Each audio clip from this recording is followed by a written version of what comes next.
From the mile-high city of Denver, Colorado, today we've got baseball for you. A little chilly here at Coors Field. It's game 2 of this 4-game set between the Pirates and the Colorado Rockies. And welcome into the booth. Joe Block along with John Wayner with you. It's a little chilly here. We had some rain this afternoon, but baseball is ready to be played here today. And we're looking forward to seeing Gerrit Cole, who's been really good so far, especially in the last couple of outings. His last start was by far his best for me. He had all 4 of his pitches working. The fastball he was able to command to both sides of the plate. The breaking ball, both the curveball and the slider came into play. This next one, that's a changeup, a right-on-right changeup backdoor, and then the slider swing and miss. Started in the zone, have it break out. Gerrit Cole was as sharp as we've seen him this year his last time out. And one of the other byproducts of yesterday, too, nice long start, a good start from Jeff Locke. A.J. Schugel picking up that final 2 1/3 innings, his first career save. That really helped out the bullpen, too. So much has been said about the Pirates bullpen and how much they've been used because our starters couldn't go deep into the game. Jeff Locke had a huge start, going 6 here at Coors Field last night, and then we got enough offense where we could use A.J. Schugel the rest of the way. So the bullpen after that long game, that extra inning game on Sunday, obviously very well rested, ready to go tonight. And the Rockies will be sending veteran left-hander Jorge De La Rosa to the mound. This guy's 35 years old. He knows how to pitch. I mean, his numbers do not look good. You see 9.87 the ERA, just a couple of innings his last time out, but he has good numbers against the Pirates. He shut out the Pirates for 6 innings last year, and he still has more strikeouts than innings pitched so far this year. So he's still capable. They're still going to have to battle to try to score some runs. And so the Pirates will stack their lineup against the left-hander with a slew of right-handers, including Andrew McCutchen, who is back in the starting lineup after his day of rest yesterday. It's the Pirates and the Rockies coming up next right here on Root Sports.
Turning out to be a nice night here at Coors Field in Denver. It was rainy this afternoon, but the sun's starting to peek out over those Rocky Mountains here this evening.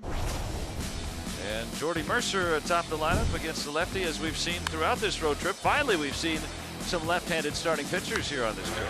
And believe me, Jordy Mercer loves it. He's been unbelievable against lefties. A couple things. He likes left-handed pitching. He likes the fastball. And he has put himself in fastball counts. He's gotten fastballs against these lefties, and he has pounded the ball. Look at his numbers this year in his career against lefties. At 330 being 7th best since 2012 among all batters against left-handed pitching, and doing it with some extra base power too. Impressive stuff, Jordy Mercer. I never saw him at the top of the lineup, but he has been impressive. Let's go back to the studios with Rob King. It has a game break.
Pirates Baseball on Root Sports is brought to you by Allegheny Health Network, Health for All, and by Day Automotive. We're gonna make your day. Let's go Bucks! Andrew McCutchen back in the lineup. Got a day off yesterday. Now let's take a look at our Rivers Casino tips to win for tonight. It's time. Andrew McCutchen, just such a great hitter. It's so odd to see him struggle. We're going to see McCutchen get hot tonight.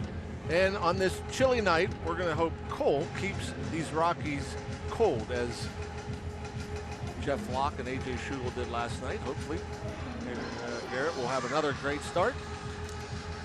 And the Rockies losing 3 in a row for the first time in this young season. And the Pirates have put together 6 straight wins here at Coors, dating back to the 14th season.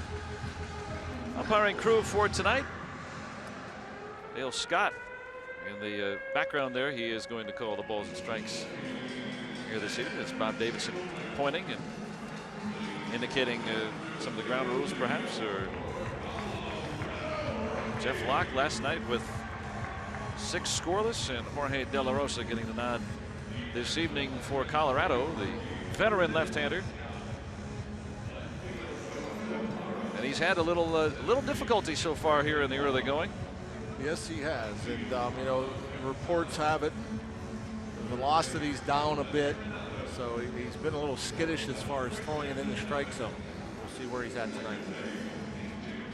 Got the shirt sleeves on tonight, and here's the RAV4 lineup that he will face this evening. Bucco's sending Jordy Mercer atop the lineup. McCutchen free. Starling Marte cleaning up. Cervelli also hitting 300. A lot of 300s in that lineup. Rogers getting the start against the lefty. Josh Harrison.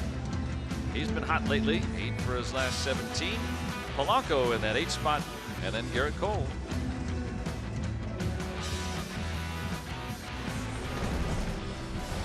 Jordy Mercer put in that lineup to be the leadoff man against lefties. He's done well in that role. Yeah, he'll hope to get things started. Jordy Mercer against Jorge De La Rosa. 1-2, 9.87 the ERA. Now the one thing that is odd, there's 23 punch-outs in 17 and third innings, but the opponent's hitting 325 against him. He's a guy that throws fastball, cutter, a lot of splits, and occasional curve.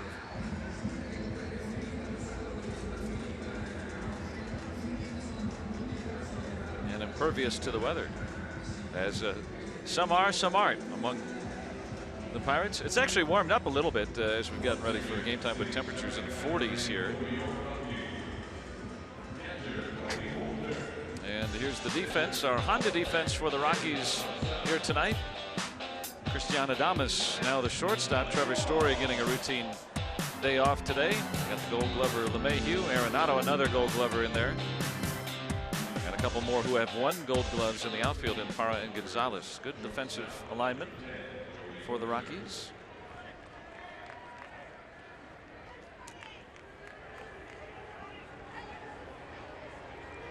Jordy Mercer at 300. A lot of those big numbers in the batting average department. Nice to see him off to a good start. Well, each of the last 2 years struggled in April and May. I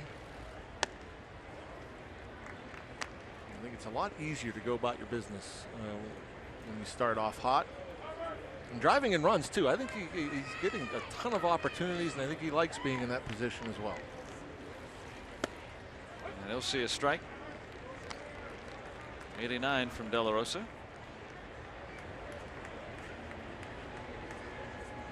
Buck's been going with the road grays here for most of this road trip.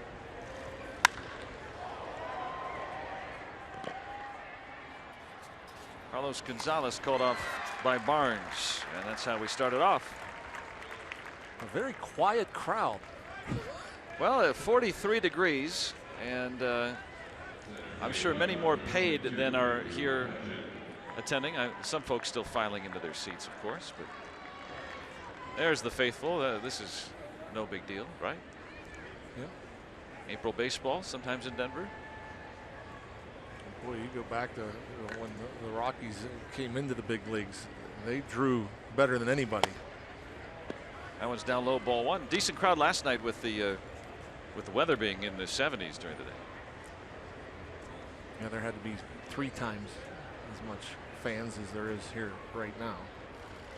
Andrew McCutchen now 2-0 on him. And you were talking, Rocco, just a second ago about Jordy Mercer having a lot of opportunities with men on base. Andrew McCutchen in this 2 spot. Was he going to see more base runners? So far he has. Yes, he has. And he's got a 3-0 count. Yeah, this year in the top 10 in baseball in base runners aboard that he's seen in his plate appearances.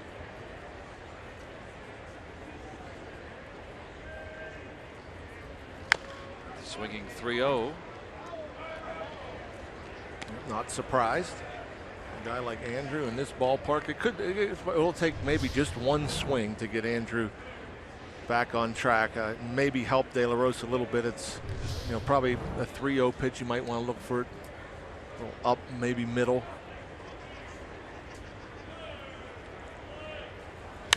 And that one hit a long way to left field, and Andrew McCutchen hits a deep home run here in the first inning. And again, it may only take one swing for Andrew McCutchen to get locked in. You know, we've seen him struggle, especially that last series in Arizona. Just seemed a little bit off with the mechanics, maybe not seeing the ball as well.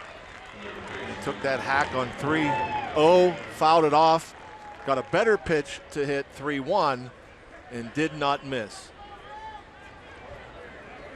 You called it, Rock. You said just takes that one swing.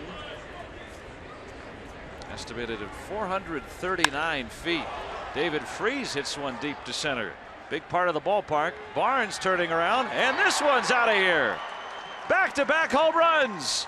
McCutchen, then Freese, and the Pirates have a 2-0 lead. And that's another bomb. McCutchen's deep into the stands. Now David Freese gets one airborne the other way. And man, it just kept going in this thin air. Easily out and into the Pirates bullpen. 2-0, just like that. On back-to-back pitches.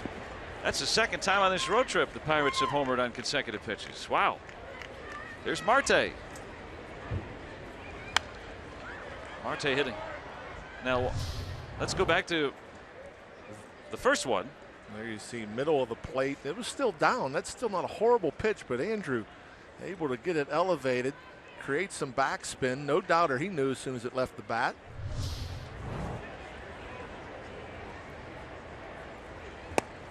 Now 2 strikes on Marte. McCutchen was still celebrating his home run, and then David Freese had one of his own. Boy, and you would never know he was struggling looking at that swing. Right on it. Short, compact, head down, extended. 1-2 on Marte. He's got a smile because let me celebrate before you hit yours. He's a topper.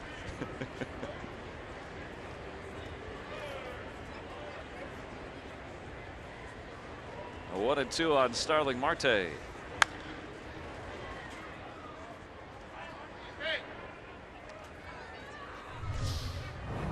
So much has been said about the Pirates not hitting home runs or not having a power-laden lineup.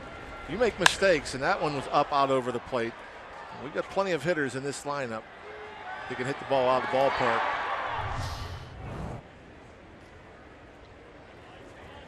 Marte shoots one foul. Now this is going to be funny right here. I just hit one. You just hit one. All right. That's funny. And now that's 17. Now De La Rosa's worked 17 2/3 innings. That was his 5th and 6th home run allowed. Even for this ballpark, that's a lot. That is a lot. So McCutchen hits his 3rd. David Freese has his 1st as a Pirate. And entering play tonight, the Pirates, even though they're 5th best in runs per game in all of baseball, they're bottom 3 teams in home runs. It doesn't matter. Nope. Home runs are irrelevant sometimes with this lineup. Marte strikes out for the 2nd out. Garrett Cole's already got a 2-0 lead. That's always nice. Now look at these rankings right here. You know, the Pirates down at the bottom there, one of the least productive home run teams. Doesn't matter. Batting average, on base percentage, runs per game, all coming into tonight, drawing a lot of walks. Still a very potent offense without the home run, and sure enough tonight 2 home runs. Francisco Cervelli looking for his first long ball of the year, but an average over 300. By the way, the Pirates tonight have hit 1 fewer home run than the Braves have on the year. How about that? 3. 2-0 on Cervelli. Always a fan favorite wherever he goes. That's my brother. Don't get any ideas. He's got a good seat for it. Maybe he'll see that on his way up to the plate.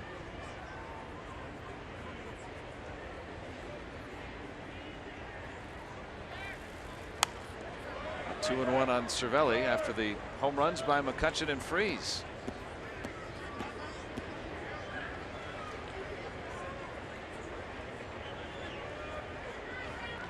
again, you can just hope that that's all it takes. Andrew, I'm sure he's been working hard behind the scenes in the cage, trying to iron things out. And just we were talking on the radio side yesterday about, you were saying about how sometimes just a day off helps your mind. Sure. 2-2 on Cervelli. Yeah, just get to relax and watch a game. Clint Hurdle has a system, or the Pirates have a system where you kind of know when to give guys days off. Seems like it's working. Yeah. Guys come back after a day off, not just McCutchen, but seem to be way more productive. You know, another thing, I mean, we can sit here and we've talked a lot about our bench players and how great they have been when they've gotten their chance to start, whether it be Matt Joyce or Sean Rodriguez, even Jason Rogers had a nice game, his first start. And so I think, you know, a lot of it, you say, well, you got some talented bench guys that can go out there and produce. But I think also you have to look at the matchup, and I think Clint Hurdle does a good job of finding the right matchups for those guys. Now, in a couple of cases, it's just, you know, a left-handed starter, and so he puts a righty or two and plugs them into the lineup. But, you know, you look at Matt Joyce and what he's done in his starts. He's come up and been productive and had some good at-bats. And, you know, it might be a combination. It might be a good time to rest a guy like McCutchen last night, but also a good matchup for Joyce. And we obviously saw what Joyce did last night with the big 3-run homer. Getting Sean Rodriguez in over the weekend, keeping his bat hot. And I think that's another thing he does a good job with. Clint Hurdle is when guys are swinging the bat well and trying to string them some at-bats together and get them, you know, maybe 3 starts in 4 days or get them out there back-to-back games. Here's Jason Rogers, and that did hit him. So the Pirates don't go down easy. Back-to-back base runners with 2 outs.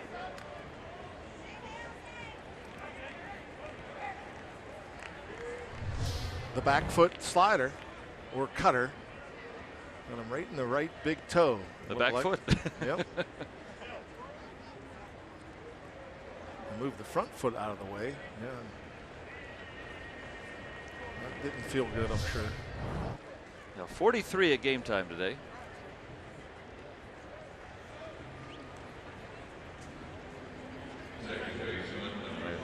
Quick visit. And now we're already down to 41. Still feels better than it did this afternoon. Rainy afternoon, not far from here, snow up in the mountains.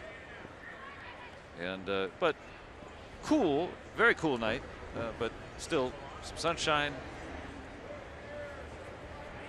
Well, he's got a nice nice beard like Josh Harrison does. Stay warm.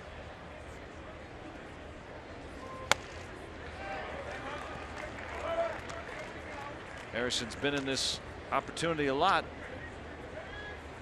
He's come in now second most in baseball with plate appearances with runners in scoring position. So he, you know, it's funny that, you know, he's batted in that 7th spot, 6th spot, and he's getting more chances because this whole lineup has had so many chances. Sure. And there was a lot of talk about the Pirates' struggles with runners in scoring position. You look now, they're at 280 coming into the game. So certainly no longer struggling with runners in scoring position. Converting those chances. Kind of generating a 2-out chance here with the walk by Cervelli. Rogers hit with a pitch. Off Adames' glove. And here comes Cervelli. He will score, and the Pirates add another. It's 3-0. Josh Harrison does it again. Yes, he does. He's always going to give you a good at bat. It doesn't matter if there's nobody on, one on, if the bases are loaded. He has the uncanny ability also to go hit pitches hard that are out of the strike zone. That pitch would have broke down and out of the zone. It would have been a ball. Josh Harrison able to go down, hit it hard enough to get it through the shortstop, Adames, and bring home the 3rd run. And another big 2-out hit with a man in scoring position for Harrison. He leads all of baseball with 12 hits now with runners in scoring position. He's the leader. He's been doing it a lot with 2 outs. Now Polanco, the 8th man in the order, batting here in the 1st.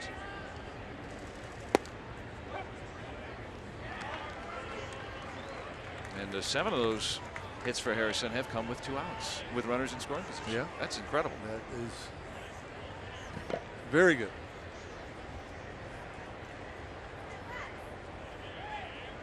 Polanco in there against the lefty.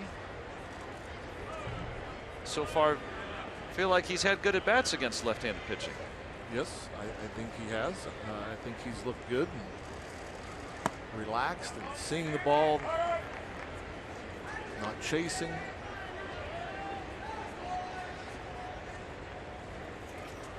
Garrett Cole on deck here in the first inning. He hasn't even thrown a pitch yet. No batting gloves either for Garrett in the chilly weather.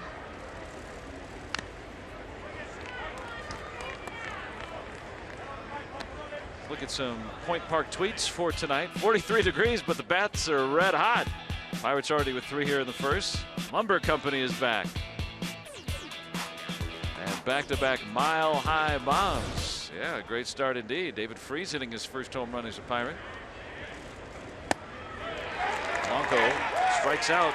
Pirates send 8 to the plate and score 3 times on a pair of home runs. McCutchen after the day off, and David Freese with his first as a Bucco. 858 feet.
With 3 in the top half of the first. Andrew McCutchen with one of the 2 home runs. He and David Freese going back-to-back. And Gerardo Parra will start things for the Rockies. Christian Adames in there for Trevor Story getting a day off. Carlos Gonzalez always tough, as is Nolan Arenado. A lot of lefties in there. Ben Paulson. Tony Wolters, the rookie catcher, also a lefty, and of course De La Rosa, the pitcher. Hyundai numbers for Garrett Cole coming off that good start. ERA under 3, 2.7. 4 times the strikeouts to walks. Opponents hitting just 220 against him.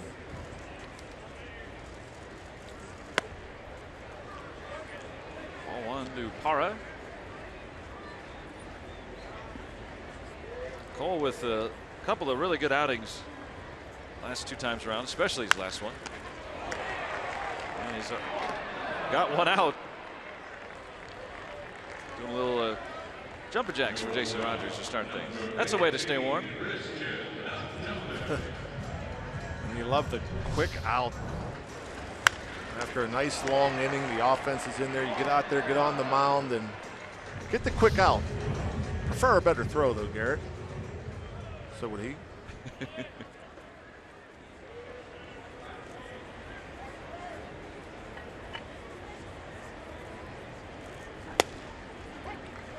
Knew he was going to pump that next one in there. Again, you have a long inning. These Rockies want to give De La Rosa a break, sit down for a little bit so you get a 2-pitch out. Throw that first one in there. They won't be swinging. Already had 2 strikes. I think that's a little demoralizing for a defense after they've been standing around out there for about 20 minutes. And you turn around and go 3 up, 3 down on about 6, 7 pitches. A little flare for Adames.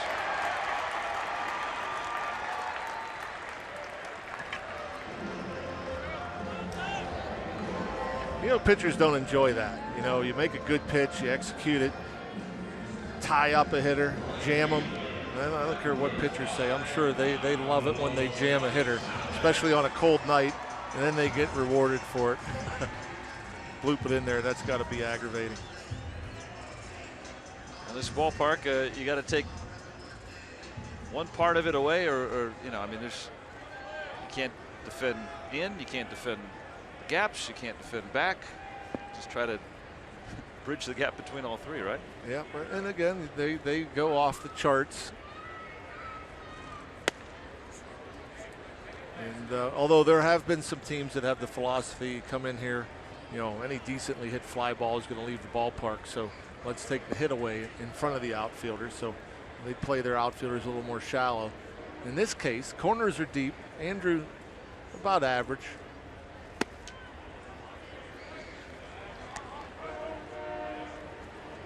Look how big Coors Field is. Lots of acreage. David Freese made it look pretty small with that home run. Yes, he did. So did McCutchen.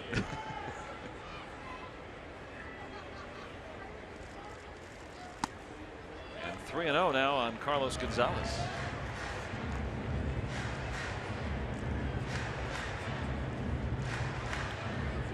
Wouldn't be surprised to see him swinging.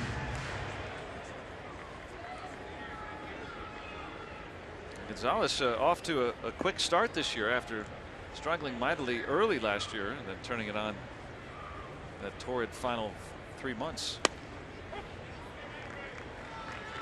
Still being careful. Garrett Cole, Francisco Cervelli setting up on the corner for the 3-0 pitch.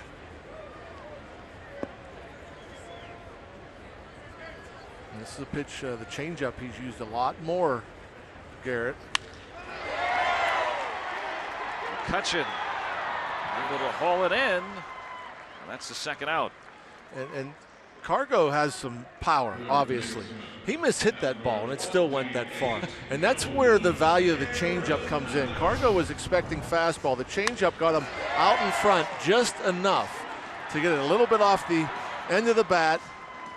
Disrupts the timing enough, although he hit it fairly well, not well enough to get it past Andrew McCutchen.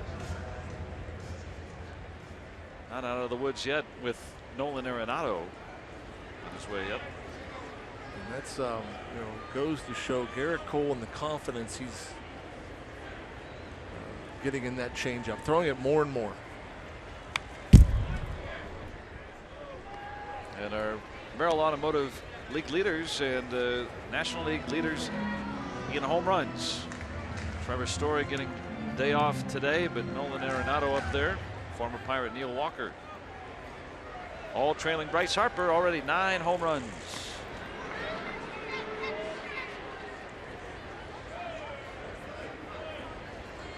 Yeah, so the Rockies trade Troy Tulowitzki last year. They bring in the rookie Trevor Story. And there's the offense at shortstop. Yeah. Pretty amazing. Pretty good pitch. Trevor Story. 8 home runs already. Also a lot of strikeouts, though. He's struck out about once every 2.5 times at bat. So a chance to maybe get him closer to the way he was when he broke out onto the scene, setting all those records. This should get Cole out of the inning. 1 hit and no one left. And the Pirates lead it 3-0.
Pirates baseball. Dominican players are a major force in baseball, and in the Pirates clubhouse, the Renegades of the Rotunda, also an integral part of PNC Park's atmosphere. And there's much more inside Pirates baseball, presented by Allegheny Health Network, tomorrow night right here at 7:30 on Root Sports.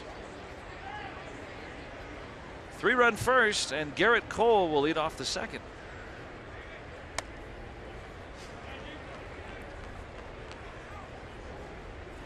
.170 career with a home run. You said it, Rock. I like it. No batting gloves for Garrett Cole. Yeah. Hopefully he doesn't hit one off the end. That'll sting.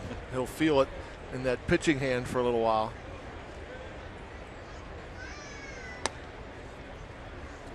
If you get it off the handle, you feel it more in your thumbs.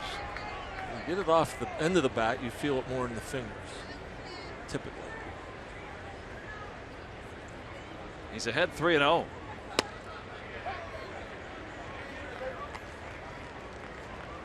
We'll see if he takes another. De La Rosa coming in with an ERA almost at 10. And now it's almost 11.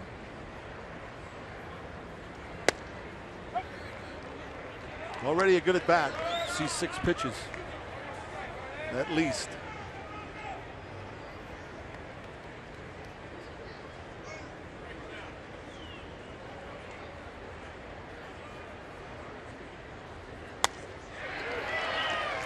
Cole whiffs to start the second, but like you said, 6 pitches and nearly drew the walk.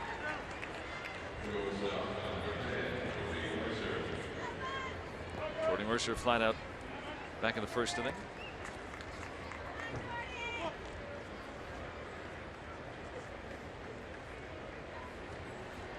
You know, watching De La Rosa's delivery, why does he make that that little hesitation there? My guess would be just to stay back, maybe a little reminder to stay on that backside, power through. But those are questions for Bob and Steve. I'm not going to claim I know anything about pitching. Did that ever mess you up as a hitter? That, you know, disrupt the timing at all? Not really. I mean, it's just something where, you know, you're just pretty much looking at release point and ignore all the rest of the stuff.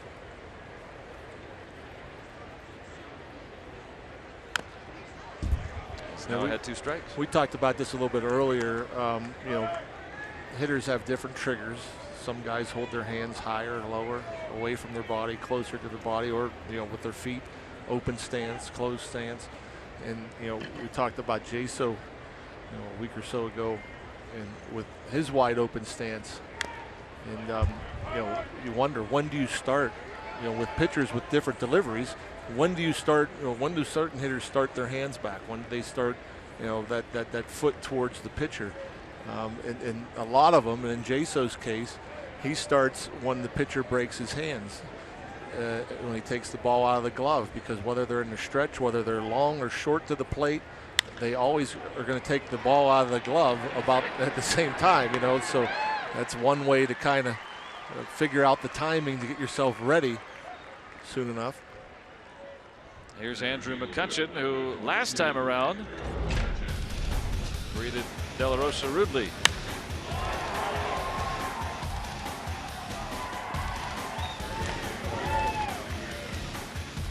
Yeah, hopefully that gets him on a tear. You know, he probably didn't like that day off yesterday because we're here at Coors Field. This is a place you could put up some numbers. I don't think anybody wants to, you know, not play or be in the starting lineup when they come to Denver.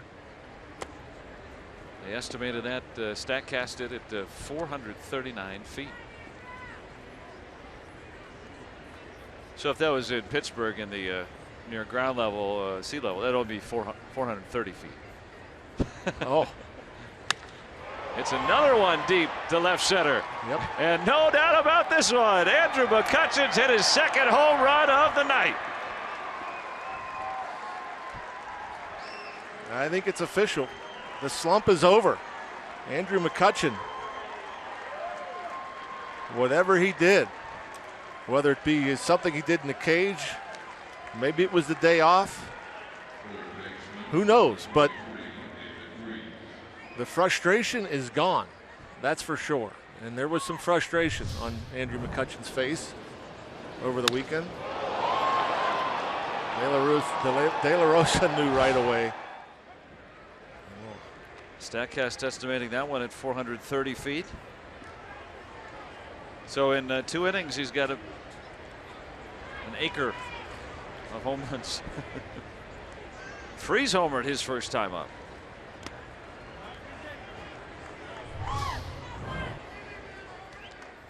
That pitch up, out over the plate, staying on it.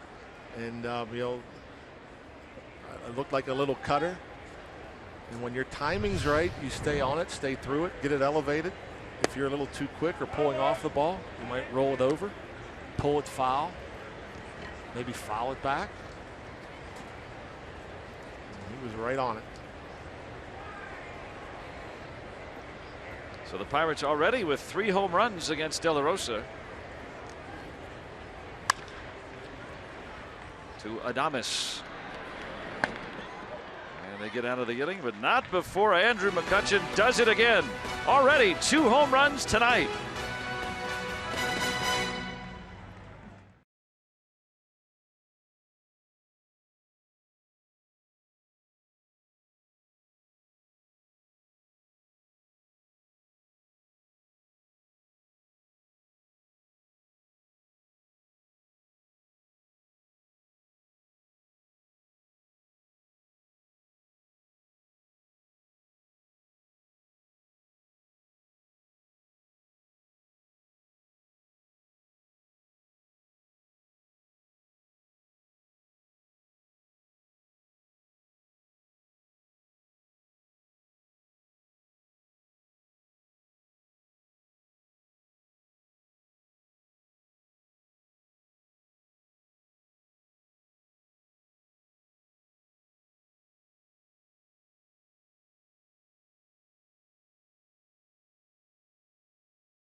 Today is Kids Day at PNC Park, and the Bucks play the Reds at 1:35. All kids 14 and younger receive an Andrew McCutchen Silver Slugger plastic bat.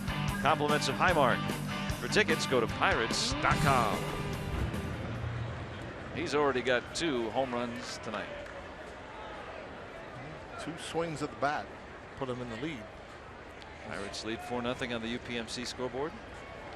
Sean Rodriguez had the lead for homers 2 swings ago.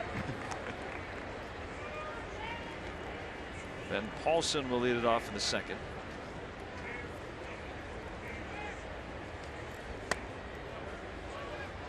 McCutchen's 10th career multi-home run game. Comes right after the day off, his first day off of the year.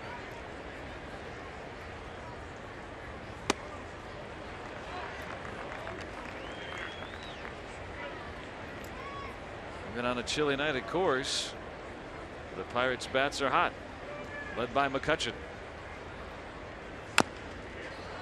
High Baltimore chop. No chance.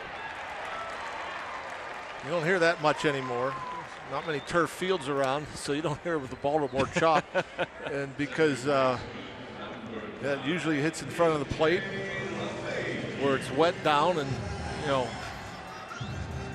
avoids those high choppers, but that one hit the plate. You can't really have a true Baltimore chop anymore the way that they do it, but if it hits the plate, I like to spice it up a little bit. Yeah. Always got to work in our John McGraw reference from the 1890s every now and then. Squibs away from Cervelli, and Paulson moves into second.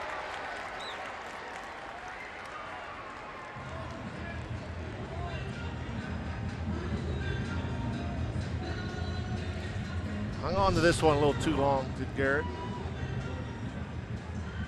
Yanked it too far away from Cervelli.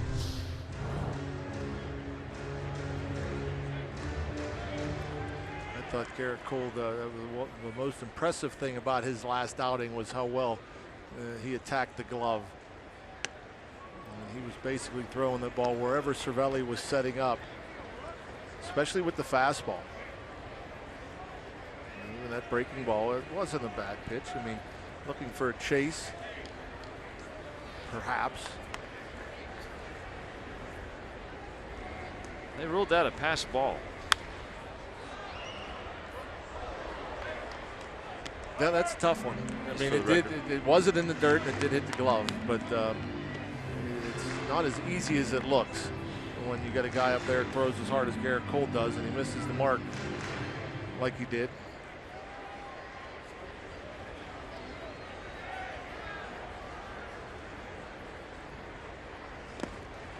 And LeMahieu evens it up. Yeah, that almost goes to show you that that 1-0 pitch that I said wasn't that bad a pitch. I think LeMahieu was taking all the way, and that's why he didn't change, because that was a much better.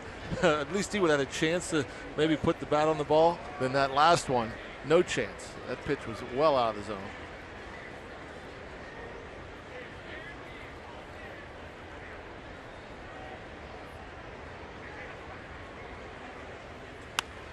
And he fouls off the 2-2.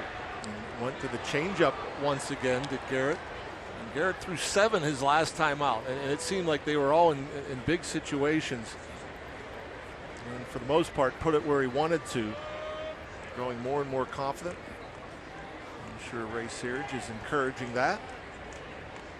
He's thrown a higher percentage of changeups this year than he has since his rookie year.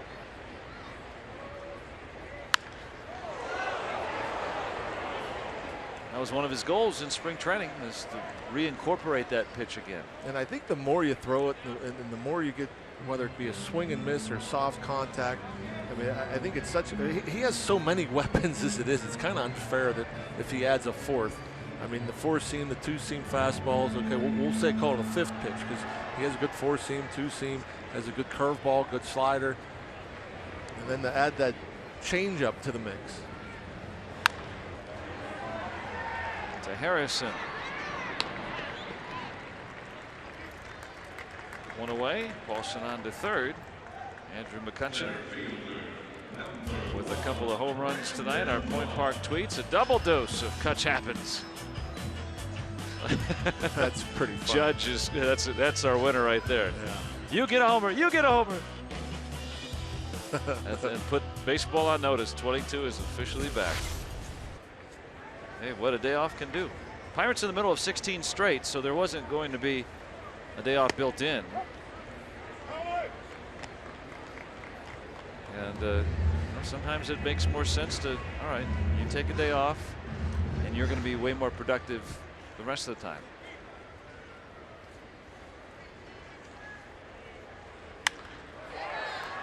They'll concede the run. Harrison recovers to get the out. Give Barnes a run batted in as Paulson comes in. 4-1. Get the outs. I'm sure Garrett would have rather stranded that runner. And the only difference between a wild pitch and a pass ball, moving him up to second, is now that becomes an unearned run. All right. That's not an earned run against Garrett.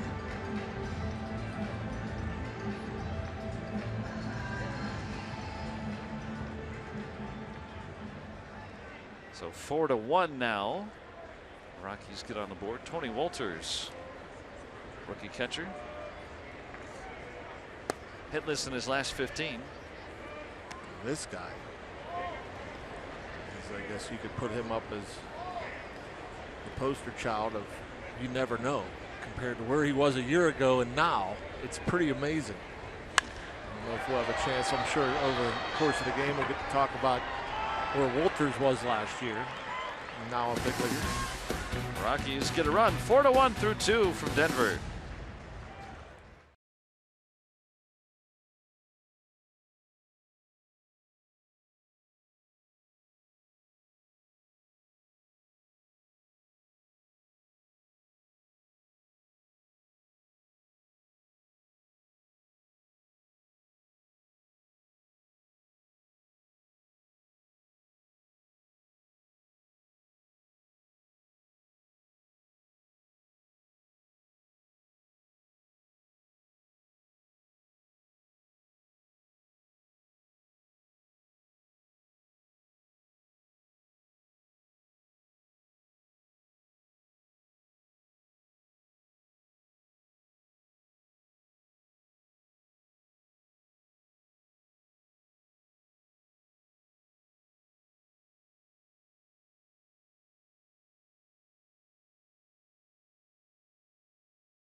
This 4-1 Pirates lead they have after a couple innings. I'm Robbie, it's Mikowski.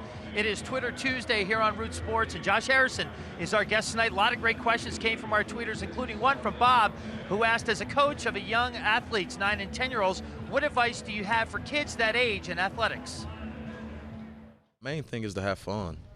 I don't want to say don't take it too serious, because you want to be serious about what you do, but you want to have fun in everything you do. And the minute that something's not fun, it's almost probably not worth pursuing, because you want to do something you enjoy. And they say it all the time, this is a kid's game. We're grown-ups getting a chance to play a kid's game, and the minute that you're playing athletics and it's not fun, that's the minute that it may be hindering what you can do in your life. And think of how many 9 and 10-year-olds are watching Josh Harrison tonight and look up to that guy and look at his career and how hard he plays the game, Joe and Rock, and pretty good advice from a professional. Yeah, and when you love the game, it's easy to play it hard, right? Yeah, I mean, well, he's always going to play it hard, and he's one of the rare guys that plays hard and shows how much fun it can be. Some have a different approach, maybe take it a little more seriously, or at least externally, you might see a little more concentration, a little more of a serious look than Jay Hay. Jay Hay just shows everybody how much fun he has playing this game. So much enthusiasm. And always plays hard. And having a great start to the season, hitting .338. Love watching that enthusiasm, taking that extra base. Yeah. Takes nothing for granted.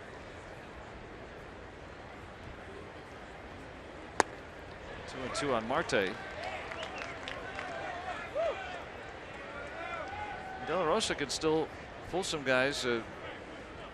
That velocity might be a tick down on the fastball, but the cutter and the splitter have been pretty good tonight, it looks like, huh? At times.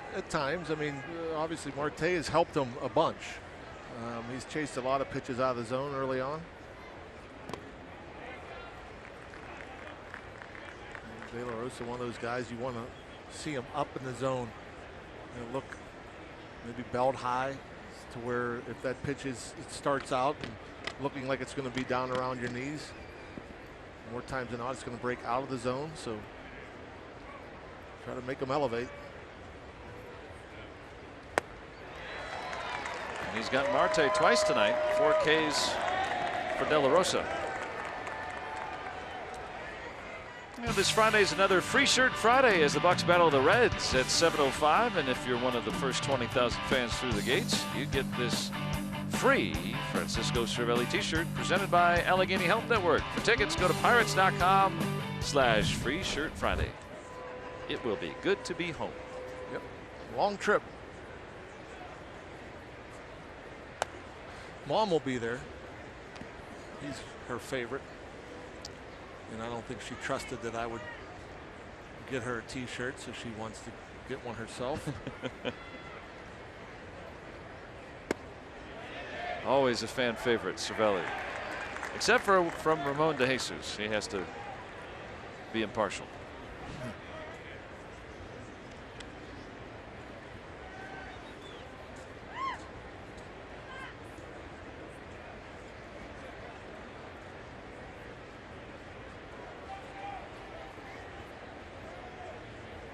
The 1-1.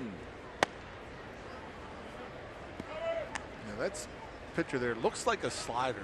They call it a cutter, at least as far as pitch effects is concerned. It breaks a little more, I think, than the traditional cutter. Even there, more of a backdoor slider. Started it off the plate. So what's the difference between a cutter and a slider? A By your cutter- definition. Well, a cutter is usually just a pitch like a lefty. Lefties seem to throw it more than righties, although that's changed a little bit. And it just kind of cuts. It runs in on a right-handed batter if you're a lefty, and runs away from a right-handed batter if you're a righty, obviously. And it doesn't have the slider spin. A slider, you know, you'll see a tight spin. Almost at times you'll see a little red dot at the end of it. The cutter doesn't have a slider spin. It has a totally different rotation to it. Payoff pitch to Cervelli. And he finds the hole, a base hit. All he does is hit. He just grinds and grinds, and draws his walks, finds his holes, puts the ball in play.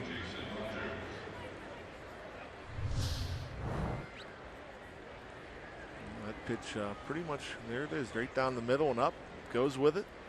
Has a hole over there. You can see right before that pitch was thrown, actually, LeMahieu was kind of cheating to his left a little bit. Took a couple little steps to his left, anticipating that ball being hit that way.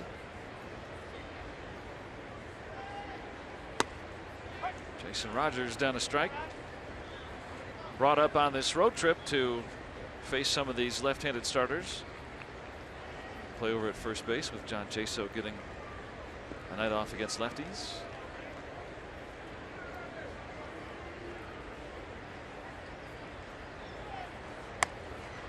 A lot of times too, sorry Joe, the cutter doesn't have as much downward movement. It's kind of a little more flat. Kind of stays the same plane a little bit more than a slider. But that varies too. Like Bettis last night, he had a real short, tight slider that didn't have a whole lot of movement away from the righty or down. It was just short and hard. Some guys have sliders that break a lot more, not only east and west, but north to south. But his cutter, as they're calling his breaking ball or slider a cutter, it breaks way more than Bettis's slider did or does, you know, and so that's a little bit different. But the spin on the difference between the spin and the cutter is pretty noticeable as a hitter. Now 2-2. So a lot of it is just whatever the guy wants to call it. Exactly. Yeah, and I guess we should ask De La Rosa, is it a cutter or a slider? Because it looks like a slider to me. It's a pitch, obviously, he throws a lot. Last year he threw it a quarter of the time. This year so far, just around 17%. Rogers down on strikes.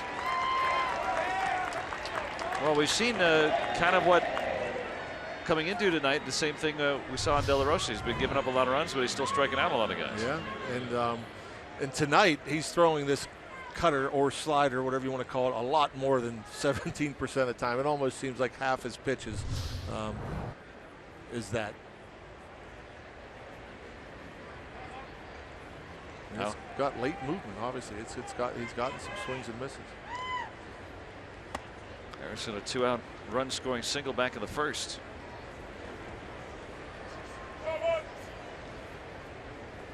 Now hitting .338.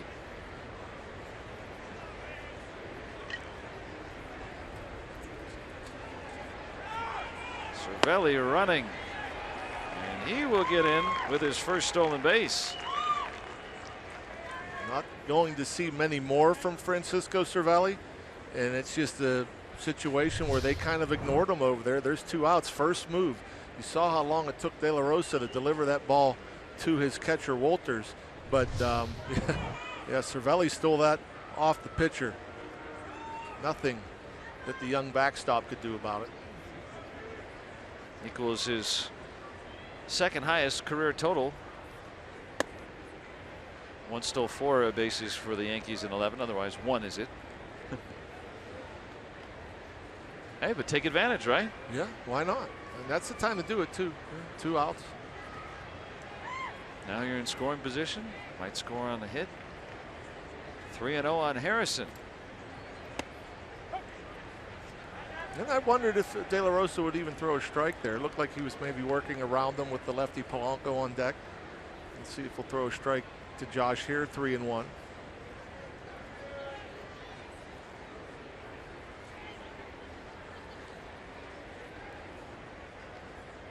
Here it is.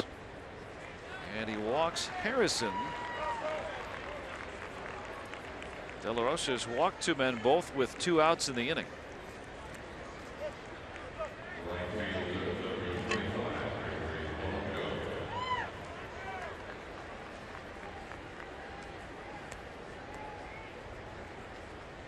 Polanco moves down in the order, protecting the pitcher in that 8th spot. Hung in there against lefties so far, 3 for 13 with a couple of extra base hits, so including a home run against lefties. And we talked in the pregame with Teak and Stan about Polanco and how he has shortened up his swing, and it should help him against lefties. To recognize that breaking ball. If you're shorter, you commit later at a pitch. You have more time to react and recognize the pitch. And so, with Polanco in most left situations, they're going to try to get you to chase that breaking ball, and they're going to throw it out there over the middle of the plate and have it break off the plate. Now, if you're a little bit longer with your swing and you commit earlier, you're more likely to chase that breaking ball that's breaking off the plate. Now, if you're shorter and quicker, you see it a little bit longer, you recognize the speed and spin, more likely to take. And so fewer swings and misses. And we've seen that a lot as far as Polanco this year has drawn his walks, chased far fewer times than a year ago. This one getting away from Walters. And the runners move into scoring position.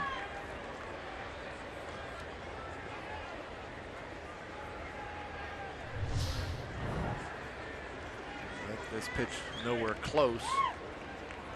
Walters tried to keep it in front, couldn't do it. And now this will be interesting as well. We saw De La Rosa not give Josh Harrison much to hit once Cervelli got the second. First base open. Well, they're not even going to mess around with Polanco. Walt Weiss is ordering the intentional walk.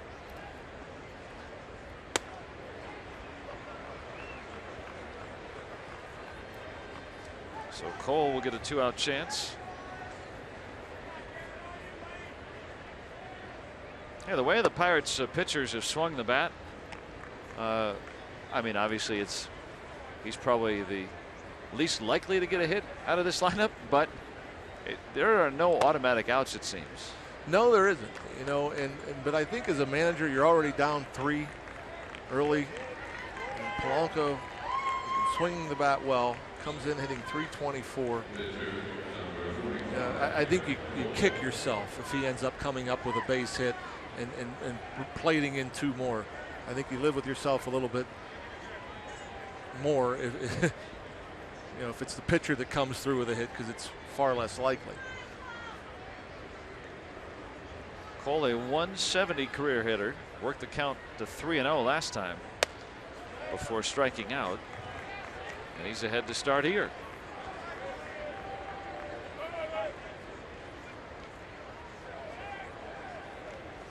Could never have too much at Coors Field. Nope. Here only in the 3rd. And the Rockies are going to get their man.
Knit hats, Twitter Tuesday here on Root Sports. The UPMC scoreboard reads 4-1 Buccos as we hit the bottom of the third inning.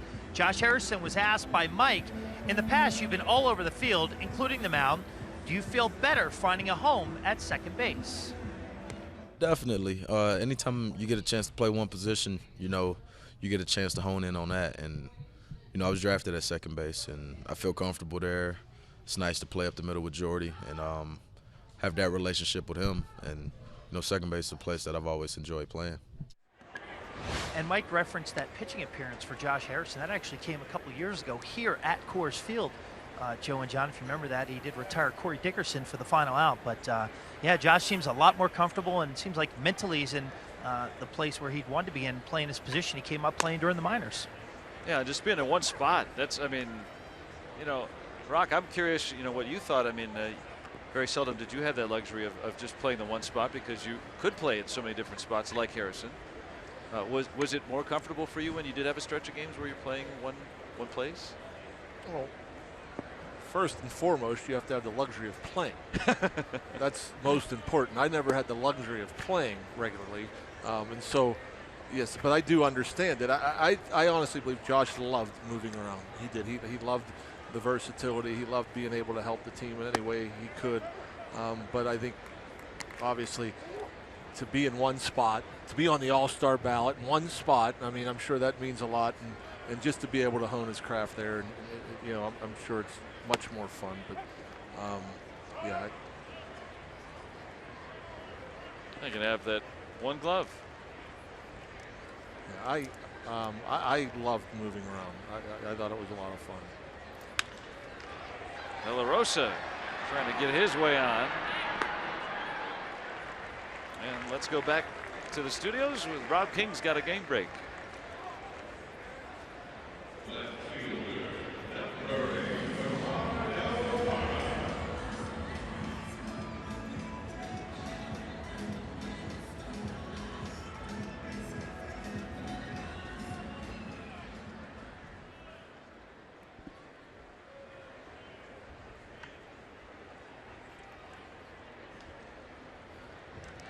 Yeah, if you're going to do the bat flip, you better hit it the next time, right? Yeah. And then we saw the bat flip last night here on a foul ball.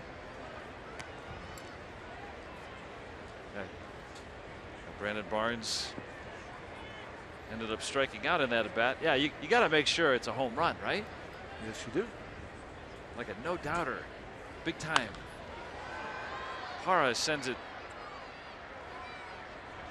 to McCutchen.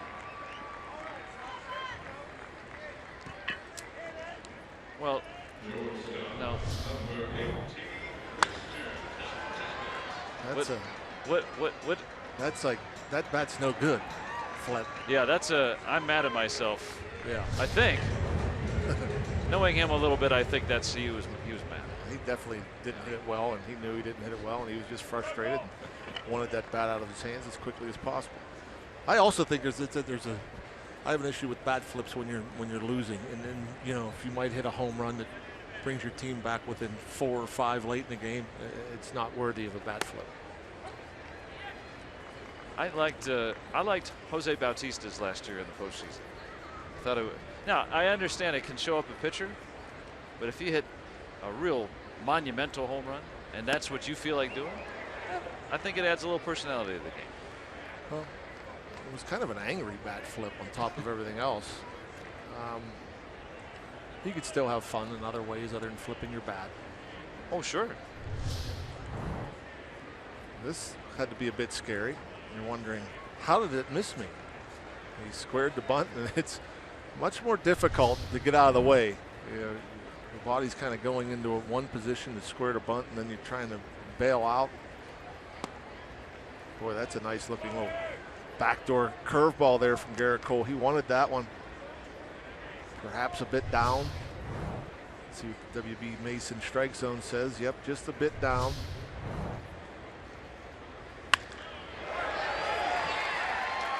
And Adames is 2 for 2. So the Rockies take out Trevor Story tonight, put Adames in there, and he's got a pair of hits. He only had 2 all year. Hit that one hard. First time a little off the fist. Yeah, so you can see Garrett didn't like not getting that call. Then he goes down the middle, challenges Adames, turned around. I don't think he ever likes giving up anything. 2-out single or anything else. Especially in front of this guy. Carlos Gonzalez. Last year hit 30 home runs from July 1st on. That's insane. He doesn't have to play catch up now. Off to a good start.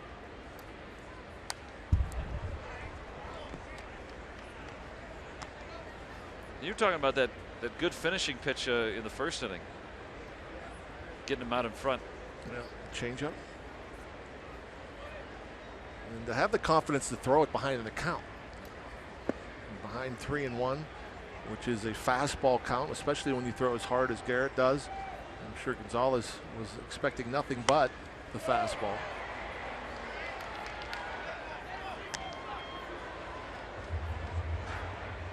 Now ahead 1-2. Hey. Gotta love it. She went a long way for that one. Good jump. Good read, good route.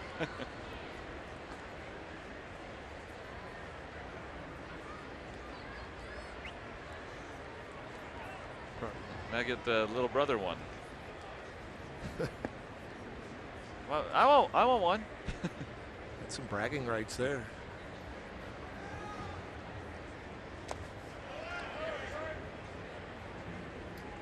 Two and two on Gonzalez.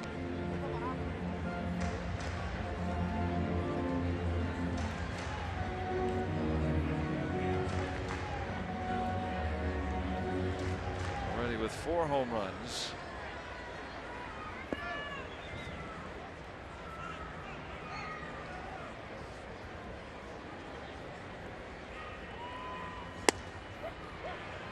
And strike 3 call. Gonzalez caught looking to end the third. And the Pirates still on top, 4-1.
Rab Hybrid has performance that will make you rethink hybrid.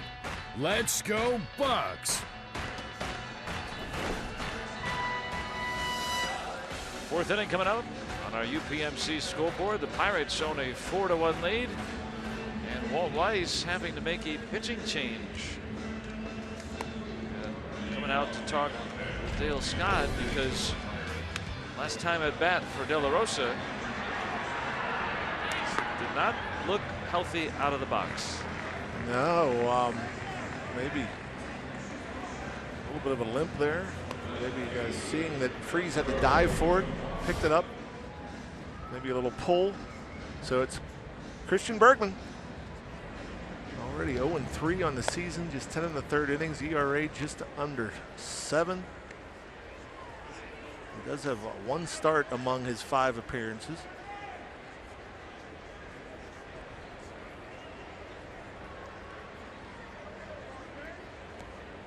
So after constructing the lineup for the lefty, right-hander is in. Mercer, the leadoff man, already batting for the 3rd time. It's this one well to right. Get up. It'll be off that new wall in right center. And Mercer has a double.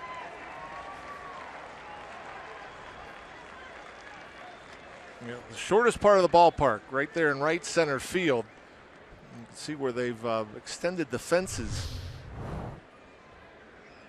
And Jordy Mercer, a fastball down the middle. Stays inside, hits it well, middle of that wall. That's very close to, it may have been a home run last year. They took down the fence and put up the taller one. Now McCutchen, who has homered twice.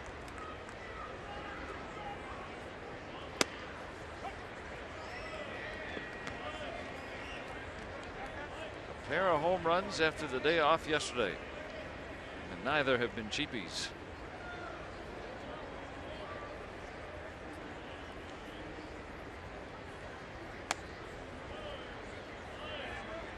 And the ball and a strike now. Both have gone via StatCast 430 feet or more. And Bergman working him away, 2 straight cut fastballs.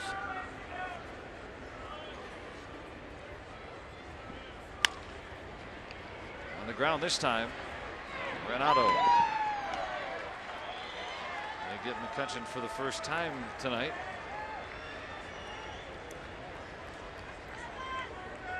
Mercer has to stay put at second with 1 out now. And McCutchen not the only man who has left the ballpark today. David Freese. 1 pitch right after McCutchen's first of 2. Yeah, barely got calmed down after seeing Andrew around the bases. Freeze goes the other way.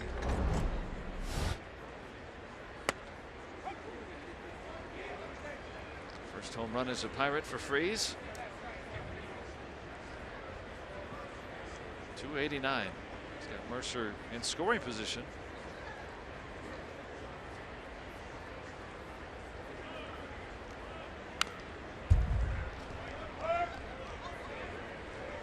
See Bergman early on here throwing a lot of pitches away. Not a very hard thrower, only averages about 90 miles per hour. You saw the cutter. Will also throw a changeup and a curveball.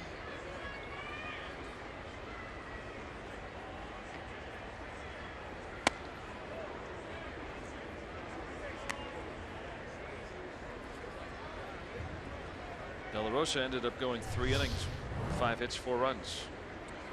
Moving the feet well in off the plate.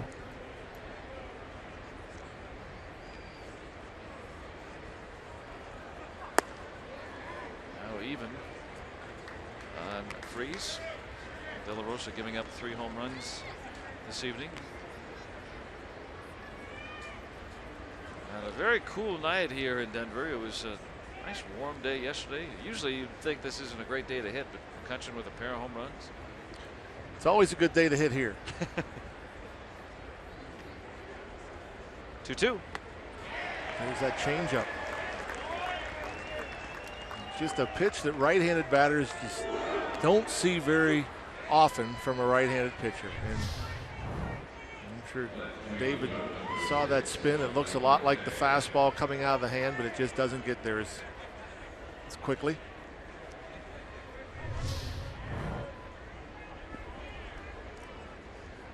Now 2 gone for Marte after the leadoff double. Mercer trying to come around here in this 4-1 game.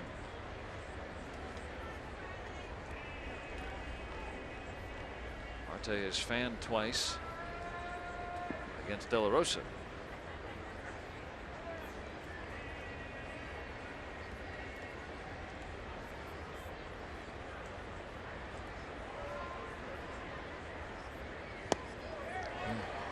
Another changeup, another chase.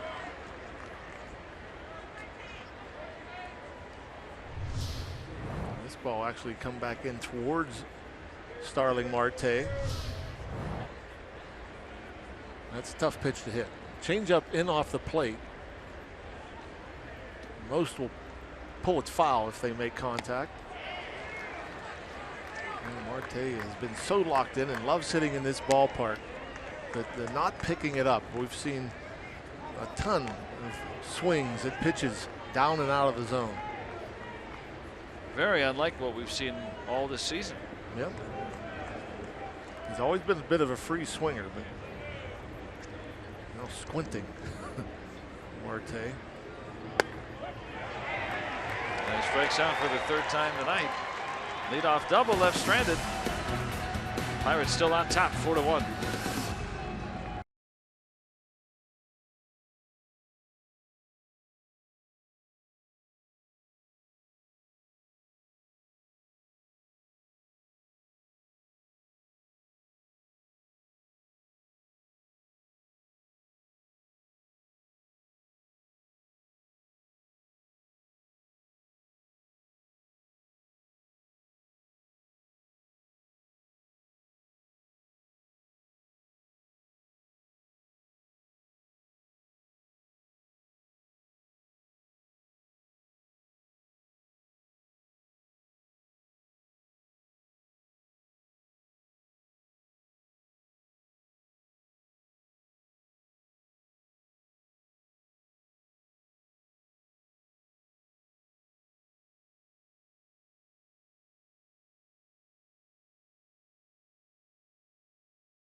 Field, a busy man with all the high fives and butt pats, 2 of them to Andrew McCutchen as the Pirates lead 4-1. Well, actually, he only did 1 with Andrew McCutchen because after the first home run, typical standard Rick Sofield high five rounding third base. Then they talk between at bats for Andrew McCutchen. They go over what they might do next should it happen again, and this is what happened. Andrew McCutchen gave a nod. Rick Sofield gave a very quick hat tip to Andrew McCutchen. So I said, Soph, is this something that's been in the works for a long time? He said, well, yeah, you know, Andrew likes to change it up a little bit. I said, hey, you do what you want, I'll do what I want. I'm going to give you a nod. He goes, well, I'll just tip my hat when you round the bases. Now, this shouldn't really surprise anyone because Andrew McCutchen is the ringleader of all the celebrations that take place on the base pass. Nolan Arenado giving one a ride and just getting out of here. We'll see what Stu Cole does when he rounds third. Just the old high five for Arenado, his 8th of the year.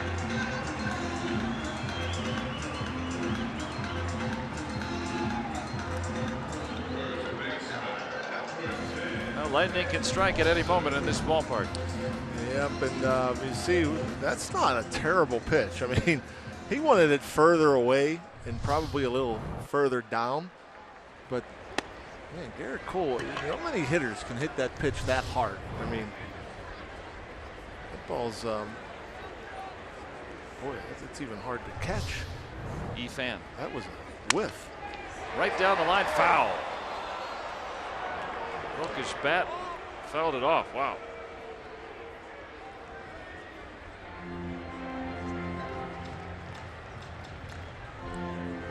That's a slider. When you have a guy throwing as hard as Garrett Cole, it'll work both sides of the plate in and out. I mean, you got to gear up for that heater, and you. Isn't that the kind of look though that a pitcher has at Coors Field? Oh yeah. Just disdain. Garrett doesn't like to give up hits, let alone home runs. And I'm sure he's frustrated with the pitch, and he'll say that he left it up. But still, Garrett Cole gets away with that pitch often. And that's just a great hitter in Arenado.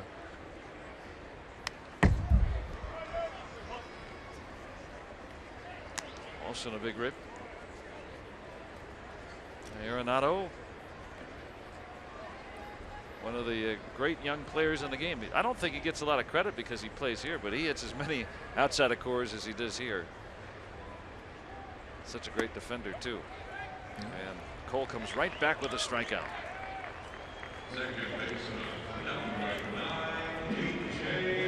No argument from Ben Paulson.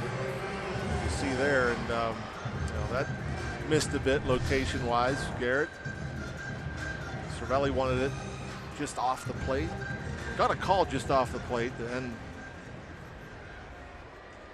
the bottom of the third.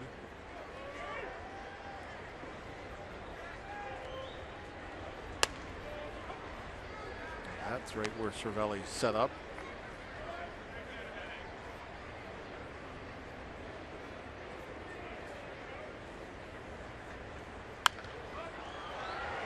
So right after the home run, he strikes out Paulson, now ahead 0-2 on LeMahieu.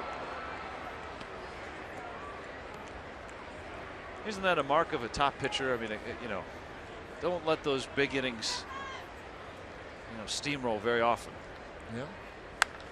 I mean, he is so hard to hit, and the string hits against, and so you can get over solo home runs pretty quickly, I think. And Garrett, I'm sure would have been more frustrated if there was runners on, but first one he's given up all year. Yeah. Just missed on 0-2. 95.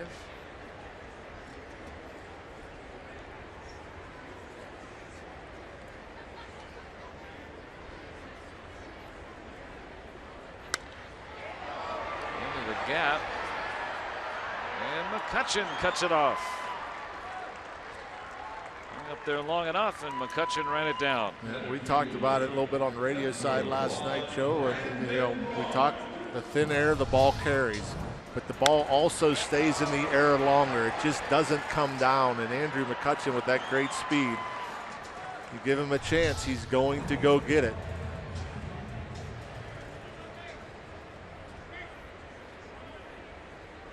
Now Brandon Barnes drove in a run with a bounce out in the second. And that might sound strange, but I think that's where at times it hurts a hitter here, because you hit a line drive and it just stays up. Whereas maybe if you're in, an area with more humidity, lower altitude, that ball might get down, more resistance. Yeah, just as some balls, you think might be caught, they go out of the ballpark, and that one, might split the gap. No, it hangs up there long enough.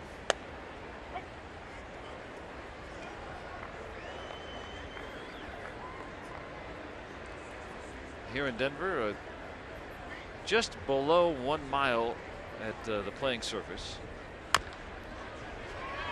Tough play for Harrison. Oh, nice job by Josh Harrison to get Brandon Barnes. And that ends the inning. Home run for the Rockies. Arenado does it again. But the Pirates on top, 4-2.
Tonight, 4-2. The Pirates on 3 home runs have the advantage.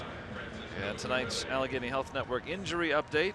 Right after a couple of games off, Jung Ho Kang back in the lineup for Indy today. He had a couple of hits, including a towering 2-run home run. And also in that game, Tyler Glasnow getting the start. He had 6 shutout innings, gave up 2 hits, struck out 11, and possibly the best number of that needed just 87 pitches to do it. Nice. That's impressive. 11 in just 87 pitches. Building off a very strong start from Jameson Taillon last time around, so great to see some of the young arms coming around, and Gung getting healthier and being very gracious as always with the fans as he continues his way back. Where are they playing? They're in Durham, North Carolina. Old athletic park there, or the new one actually that they built. The big blue monster. You still have the bull up there where you can win a steak. Have to have that.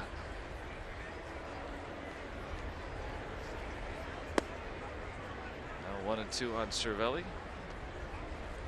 He has walked and singled. Stole a base tonight.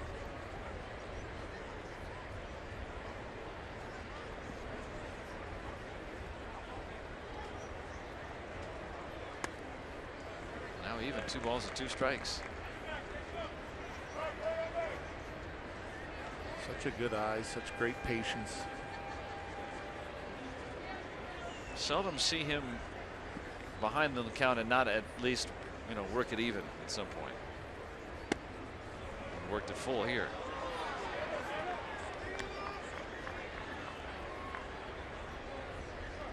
Yeah, a little chillier tonight than last night. It was in the 70s during the day yesterday. Tonight 43 at game time. Cervelli got underneath it just a bit. Barnes is there. First time Cervelli's been retired tonight. And our day automotive this day in history, we go back to 1978 when Ed Ott in an 11th inning home run at the Mets, and that was the only run of the game. First Pirate to homer for the only run in a Pirates extra inning win. Neil Walker did that a few years ago. And you could tell how times have changed since '78. Bert Blyleven started that game. He finished that game, all 11 innings. That's crazy. I'm guessing they didn't count his pitches. The pitch counts have not been officially kept since 1988, so we can't go back for most of those games and see. But yeah, 200 pitches, sure, why not? Jason Rogers to Adames from the outfield grass.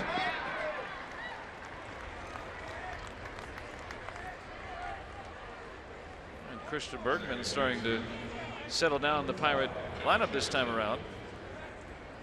5 in a row sent down. Now Josh Harrison.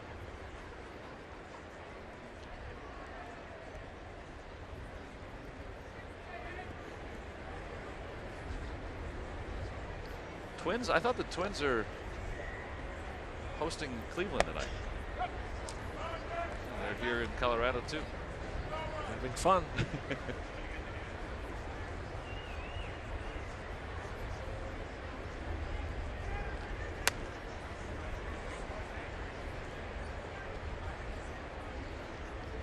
And those are babies of Carlos Gonzalez. Congratulations, Cargo.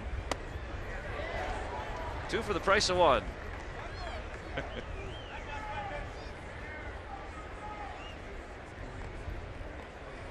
Harrison has not been retired tonight.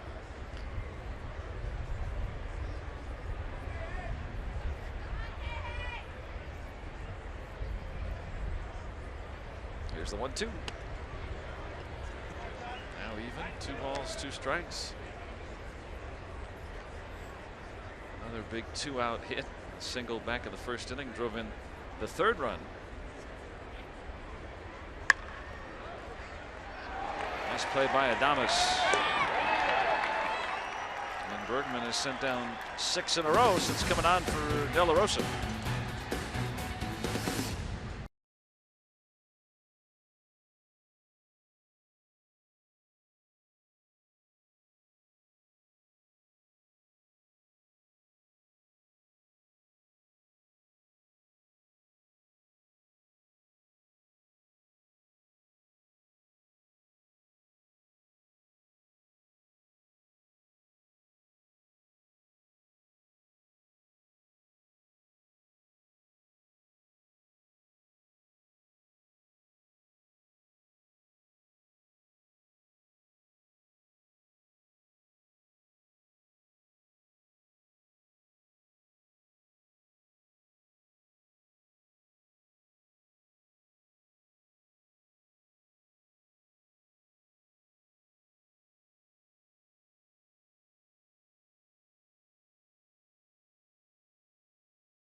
Viewers in the Wellsboro area, thanks for watching and rooting on your Pittsburgh Pirates. All of us at Root Sports and the Pirates appreciate your support.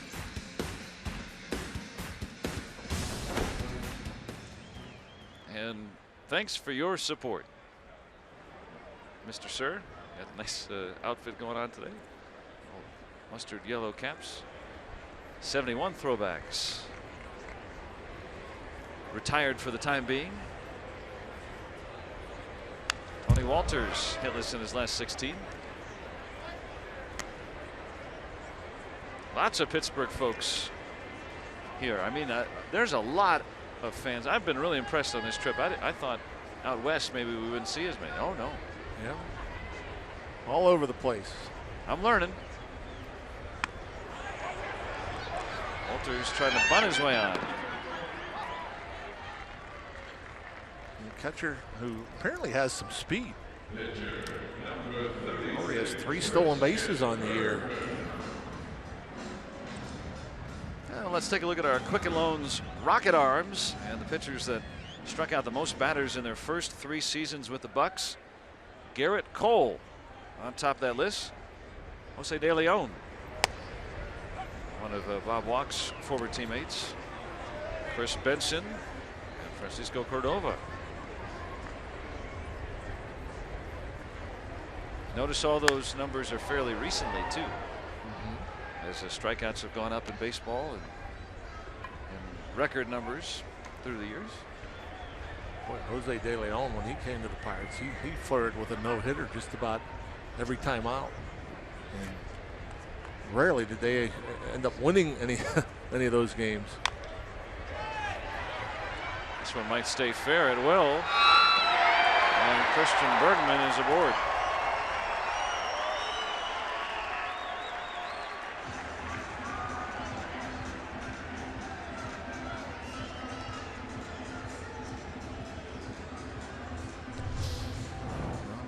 Making contact, and you say that pitchers put the bat on the ball and never know what can happen.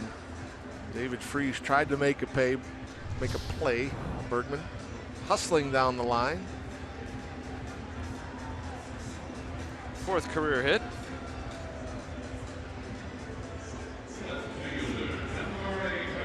He gets the jacket.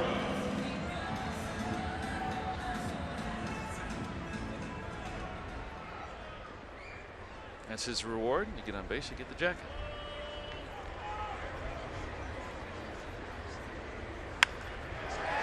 hit to left.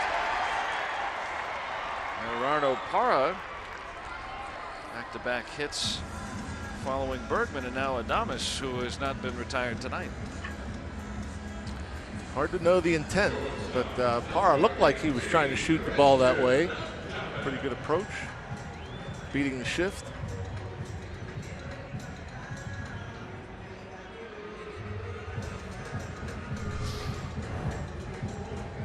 Cervelli set up away, Parra on top, inside.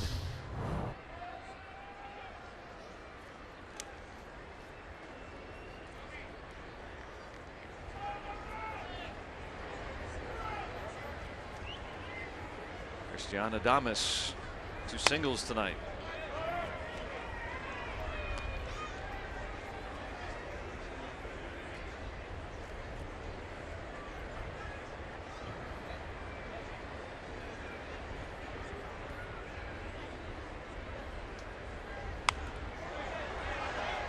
Parra likes to run, but he's got Bergman clogging up the bases ahead of him at second. Garrett Cole. Now these are the situations, runners in scoring position. He'll ramp it up. Fastball at 96 on the hands.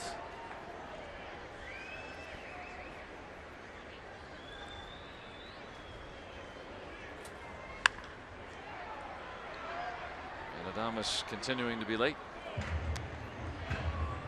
He fell behind his first time up in the first. Had 2 strikes on him. 4-1-2 with a souvenir. We just showed you on TV twice. Hey, you got a ball. Dear Mom, I got a ball today. How are you? Love, son. It was sweet. Ooh, he just missed. 97. Yeah, again, Garrett Cole can always ramp it up. Let's see. Just a bit inside.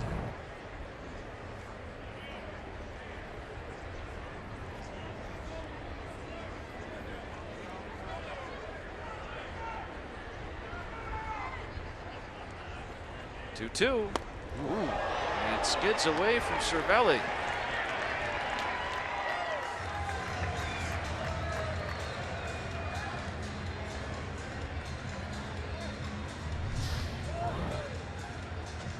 Trying to go in there and looked like off the thumb of the glove. And now Cervelli and Garrett Cole, they're going to talk over this pitch. This is where you want the strikeout. Ground ball will get the Rockies 1 run closer. You got Cargo on deck. Double play no longer in order.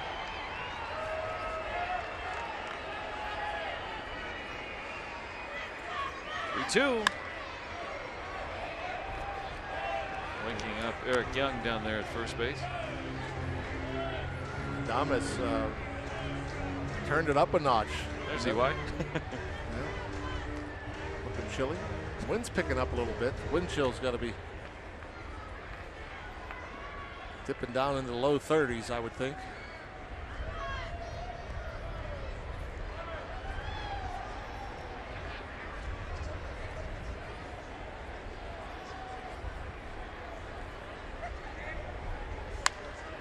Another foul. Stu Cole ducking out of the way. Attacking both base coaches. A lot cooler for the coaches. They don't move as much as the players do. And this is a situation here where Adames is looking dead red fastball. And Garrett Cole, I mean, you know, with Cargo on deck, you wonder if would he dare to throw anything off speed to try to get him out front. Nope. Another fastball, this time in. He's been working them in and out. That's all he's seen in all 8 pitches.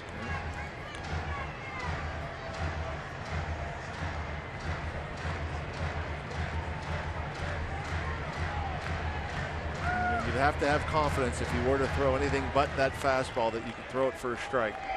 We're very confident that you can get a chase. Now we're going back in with a fastball.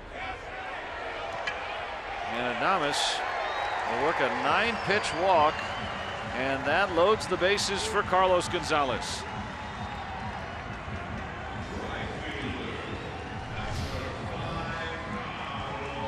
Set up in there, he pretty much hit the mitt. Cervelli thought that he could get the call. Yeah, I think he checked it. Very close. Ray Searage out for a chat.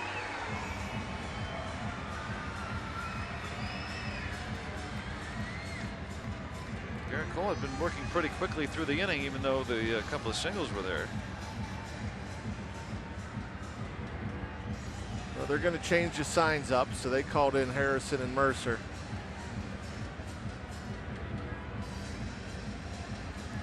It looks like Garrett Cole is leading this meeting.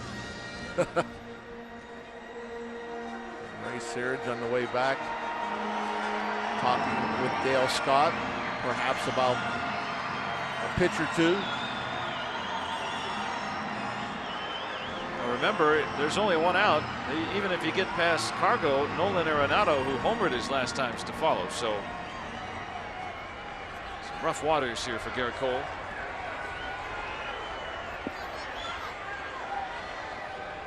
He's gotten Cargo both times, though, tonight. Again, he can ramp it up. That's what's so special about Garrett Cole. He started out this game 91, 92, 93. Up until this inning, he was pretty much 93, 94-ish, and we've seen 97.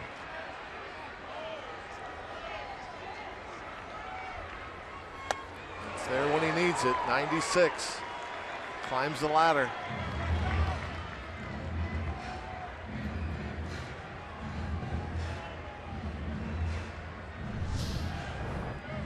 Good Francisco. Let's get it up. Want it a little more inside, but we'll take it. Try it again. 0-2. We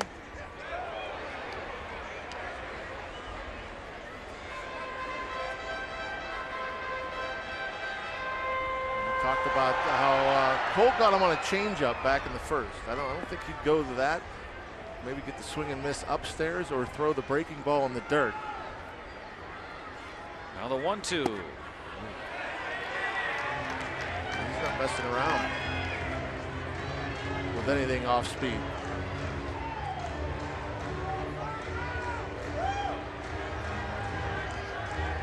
He's thrown 13 straight fastballs, all to Adames and Cargo.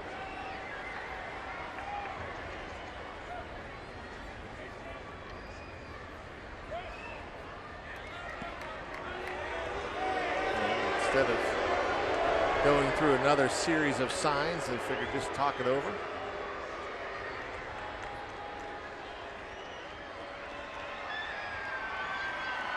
Gonzalez does not hit the ball on the ground very often. Not quite a speed demon like he was earlier in his career, but still at least an average runner. 2-2. Now you got to come in with one. 3-2 on Carlos Gonzalez with Nolan Arenado on deck. And the base is full of Rockies.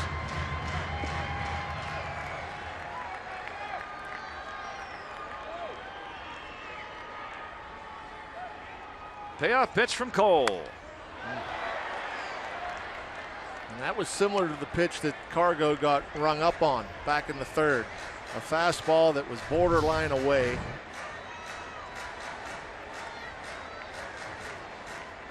Too close to take.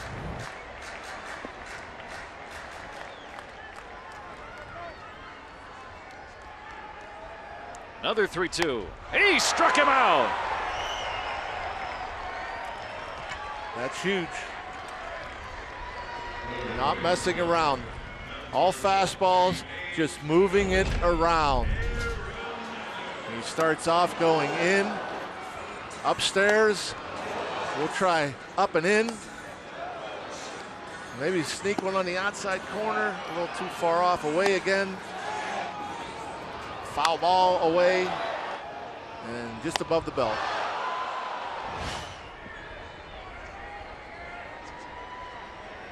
Now 2 gone with the lead still 2, and Nolan Arenado the hitter. And he gets out of him. Well, that ball, not just at 94, but it just looks like it's exploding out of his hand.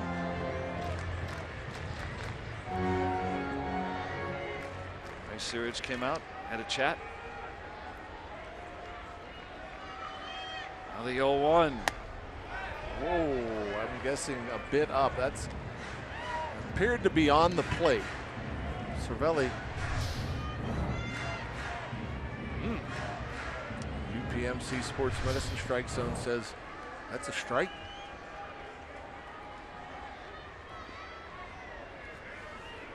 That's a big swing from 0-2 and 1-1, especially against Arenado. Now the 1-1. Yes, he did. He went. And Garrett Cole, I mean, this is impressive stuff for him just to come out in this situation and just say, here, this is my best. If you hit it, you hit it. He went. A strike away from getting out of it. Here's the 1-2. And it's 2-2 now on Arenado.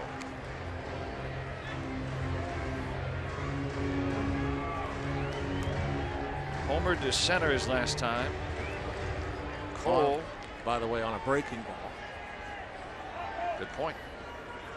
All fastballs. Last 20 pitches, Cole has thrown all number 1. 2-2. And that's going to get Bergman home. Adames with the tying run, and he is out. Parra thrown out at the plate. They get 1 on the base hit by Arenado, and Walt Weiss holding on here to see if he'd like to take a look. The tag was up above or around the waist, maybe above. Hard to tell if that foot got in there. Obviously, home plate umpire Dale Scott says the tag was made before the foot hit the bag. Here's the strong throw. Here's the catch. Here's the tag. Cervelli set up inside the line. He did not block the plate. No argument from either Parra or the on-deck hitter Paulson. This should give us a better view. Great angle. He got him. Got him. And Weiss calls off the dogs, and the inning is over. Rockies, though, get a run. Pirates still have the lead 4-3 as we send it to the 6th.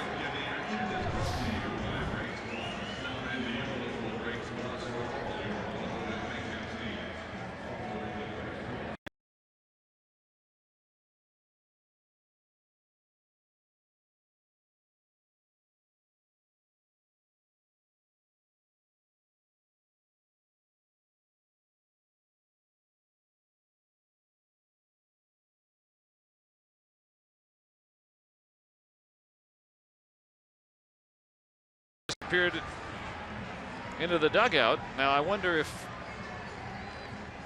let's see if this is a manager's challenge.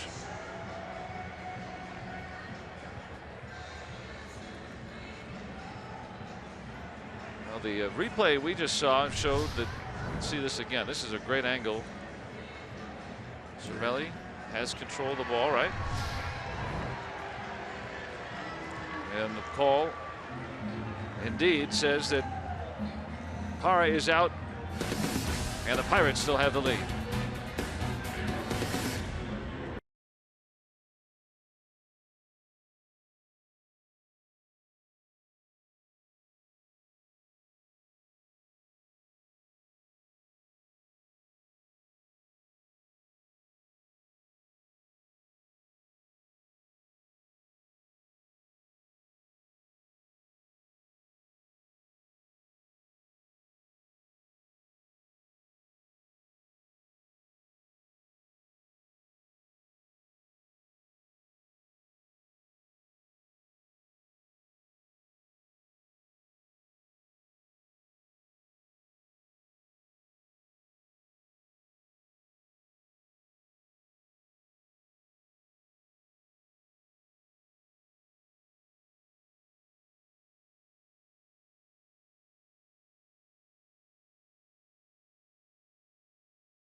Throwing out Gerardo Parra to end the 5th.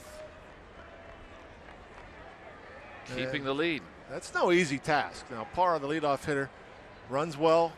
It's deep outfield here at Coors. The ball was hit hard, which helped. Marte charged it nicely. Strong, accurate throw. Pretty much everything had to be perfect.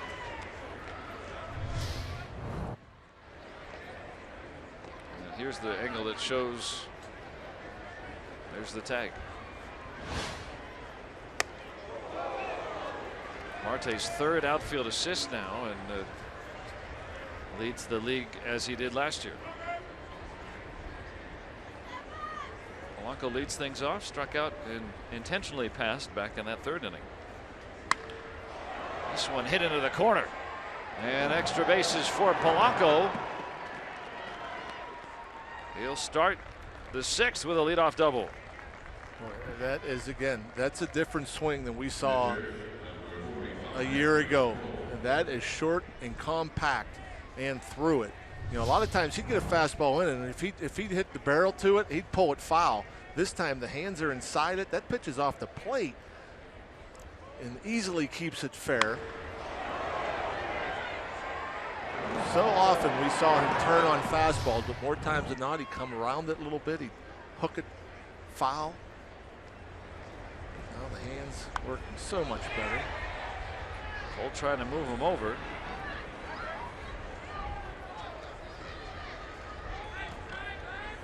And Polanco now hitting at .329 and has more walks than strikeouts.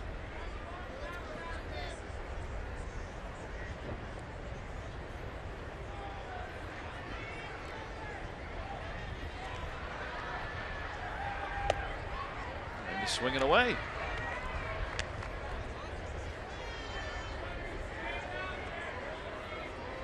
Sofield flashing the signs.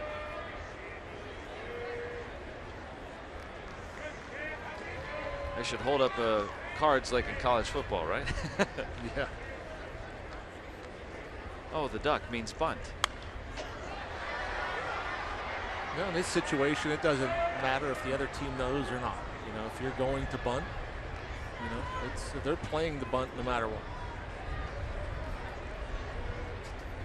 Cole's tried to take a couple of swings. He took one. He swung at one. And they still play the bunt. Even with 2 strikes. Corner's in.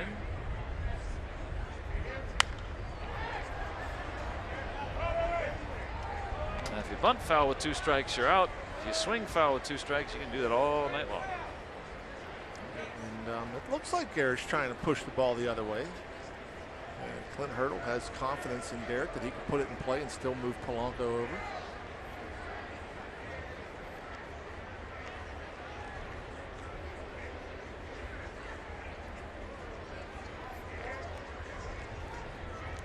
Pirates had a leadoff double in the 4th, could not move him.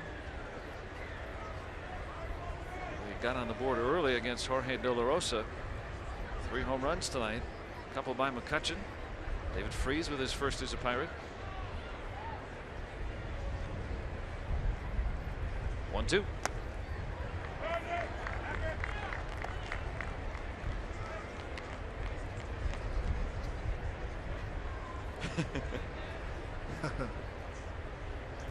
Well, if it's anything like my household, the lady, her decision will go for it. But I like the man. The man is hanging in there. He's trying. Good at bat. He's a fierce competitor. You see it on the mound. You saw it that last half inning. Got the big out of Cargo. He gave up the base hit to Arenado. But when he's in the box, he'll compete just as hard.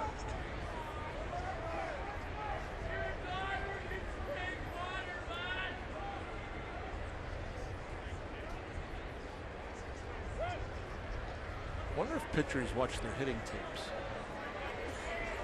You mean video to study what they're doing and study their swing?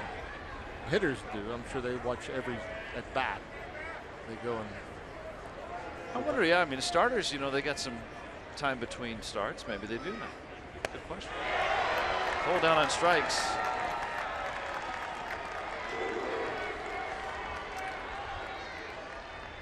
Saw 7 pitches then at bat, but Polanco still at second with 1 out.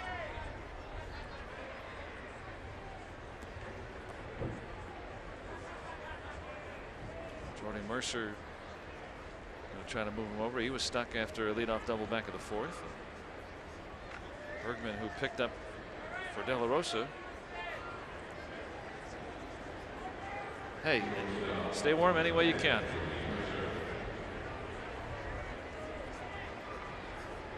He's got the Steeler snuggie and with the parrot hat, jester hat. They came better prepared than us. Yes.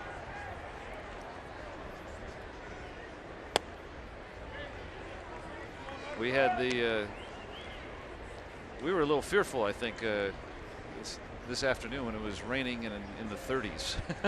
It actually warmed up a little bit once the rain stopped.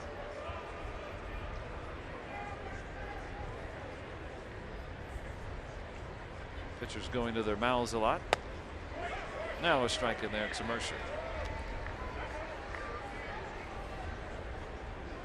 What do we got right now on the Doppler radar? 38. No rain though. We had a brief rain delay last night, so unexpected here today. Tell you what, he really commands this little cutter. Works it in, works it out.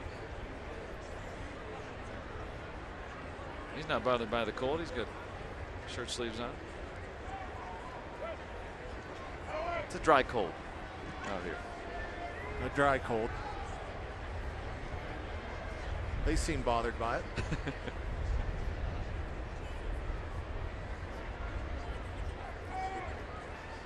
And now 3-1 on Mercer. Andrew McCutchen is on deck. And you have to feel pretty confident if you're Jordy Mercer that you're getting a fastball here. So you could just sit dead red heat, look for outer half or inner half. If it's in the zone you're looking, let it rip. And he draws the walk. 2 men on for Andrew McCutchen. And just a reminder, as you enjoy a cold one, to look forward to Miller Time later in the game. Brought to you by Miller Lite.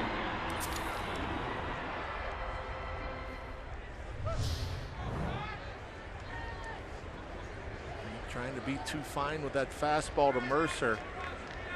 And instead of challenging Jordy, and now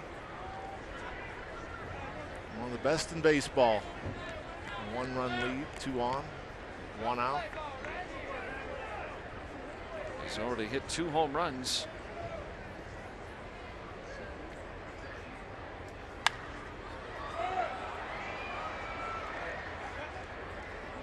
And as the Rockies have inched closer, 1-run game in the 6th. Oh boy, that would be very helpful right now. Get one across here. Last time up, McCutchen against Bergman, he stayed away. It almost looked as if Andrew was looking out over the plate on that first pitch.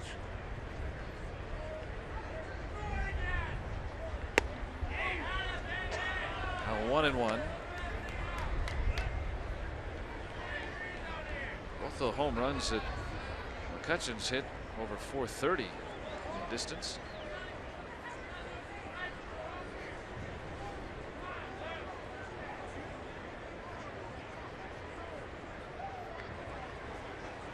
Here's the 1-1. And a strike in there. Now there goes that right on right change again. You got David Freese on it in the 4th. 3-1 to Marte. And now Andrew McCutchen had kind of a nod of the head, like, okay, give you that.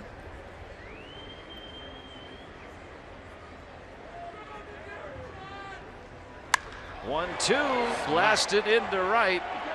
And that one is out of here. A 3-run home run for Andrew McCutchen. His 3rd home run tonight.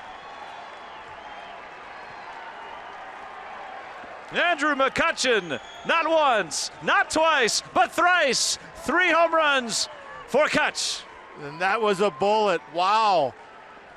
He's got to be saying, did you see how hard I hit that ball? My goodness gracious. Stay back and drive it. 1 to left, 1 to center, now 1 to right field. Struggling no more.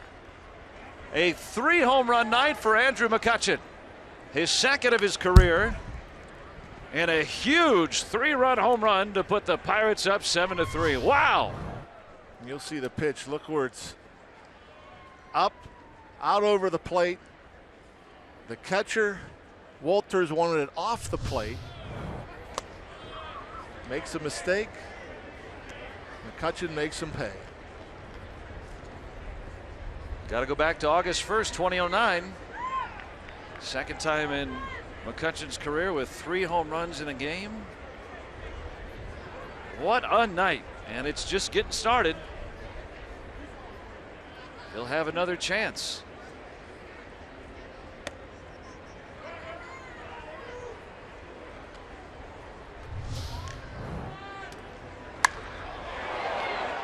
Cargo trying to fool the runners. Just enough, hitting the top of that wall.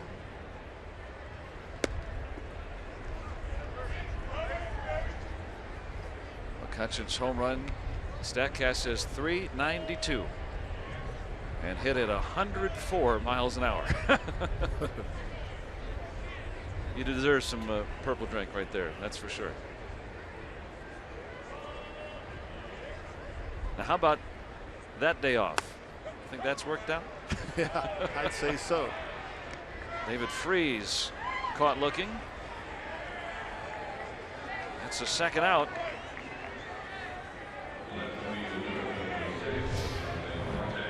See what the strike zone presented by UPMC says. That's off. Off the plate away.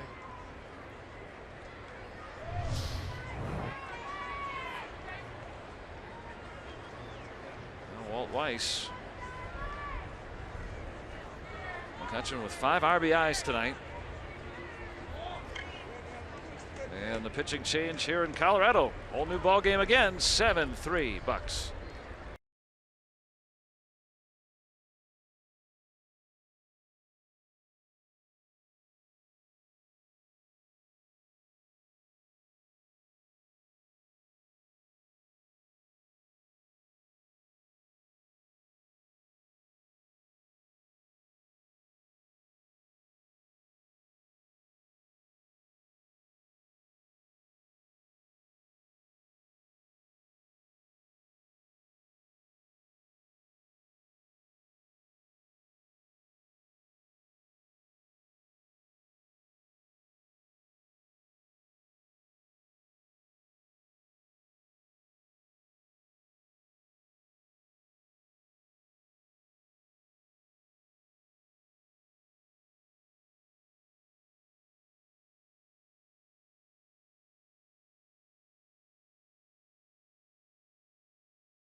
And he's done it one other time in his career, back in 2009.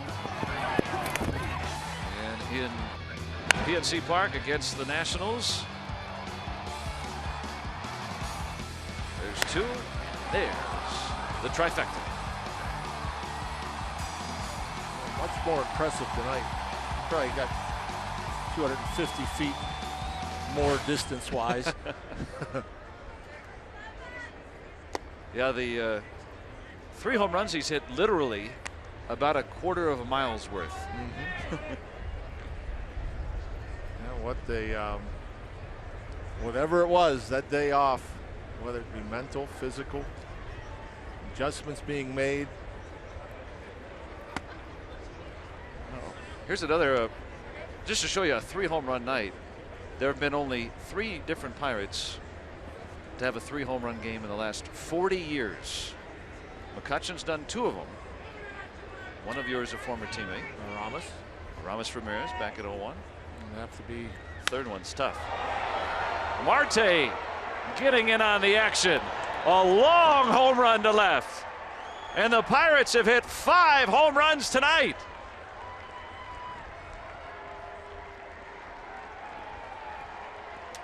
We have guys capable. Everybody's worried about the long ball. The long ball. Well, we have guys capable of hitting the long ball. Marte joining the party. Coming into tonight, hitting 600 here at Coors Field, hitting his 3rd home run. Wow. Yeah, he's been chasing a lot of pitches down and out of the zone. This one in the zone. 85 miles per hour. Middle. Gone. Jason Thompson. Darnell Coles. Cool. Now the hitting coach of the Brewers.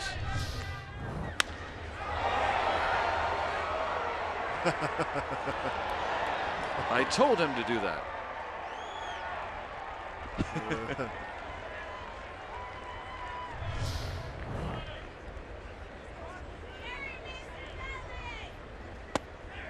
Cervelli looking for his first one of the year. 5 home runs tonight. That Marte home run estimated at 443 feet.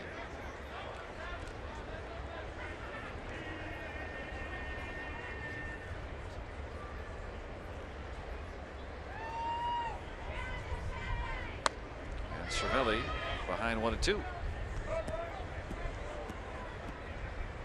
How about that production from the top of your lineup? Yeah, that's pretty good. 400 average. 5 of the 6 hits are home runs. Pirates had 12 home runs all season coming into tonight. They've hit 5, and we're still in the 6th inning. Still have a couple more games here in Denver.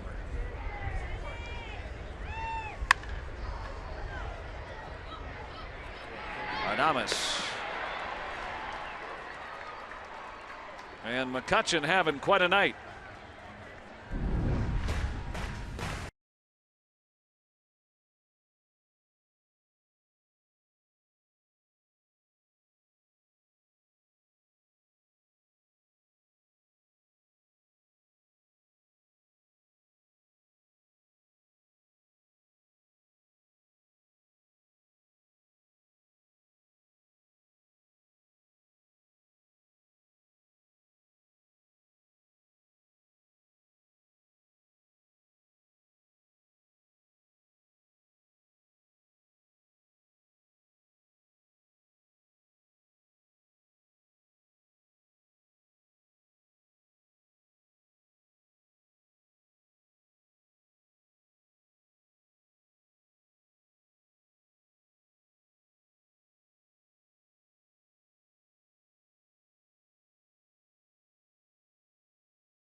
And he's going to get another chance to bat at least once.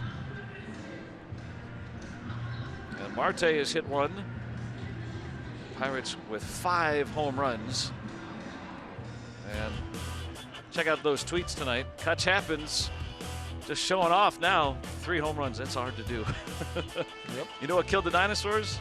That home run from McCutchen. And the hat trick. 3 home runs for McCutchen tonight. And there have only been 4 Pirates ever to have 2-3 home run nights in their careers. Think of all the greats. Willie Stargell. Absolutely. Ralph Kiner. Absolutely. Andrew McCutchen. And Clemente. Really? Wow. Roberto Clemente did it twice. How about that list?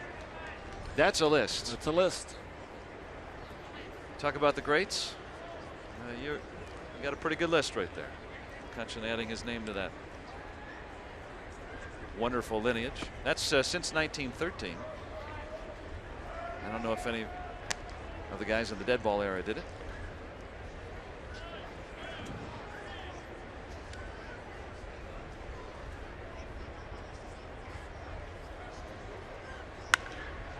Then Paulson, he singled and struck out. Now, if you're Garrett Cole, you feel a little bit better with that 5-run lead. Pitching, working off the tightrope there with the bases loaded in the 5th. All that stress, the last 2 batters at the bottom of the 5th. And not that I don't feel Garrett Cole was stressed, but certainly big at bats. And struck out 1, gave up a base hit the other, only cost him a run. But yeah, it's a big difference. Coming out here now with a 5-run lead. Not as intense, obviously, where 1 swing can change the outcome. Off hit for Paulson.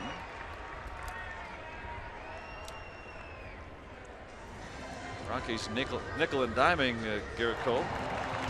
We've seen some fireworks here tonight, and they will light up the Pittsburgh skyline on Saturday at PNC Park as the Pirates host the Reds at 7:05. Stay after the game for a spectacular Zambelli fireworks show presented by 93.7 The Fan.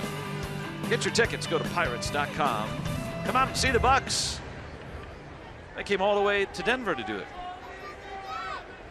Got an lemonade iced tea to boot. Good day for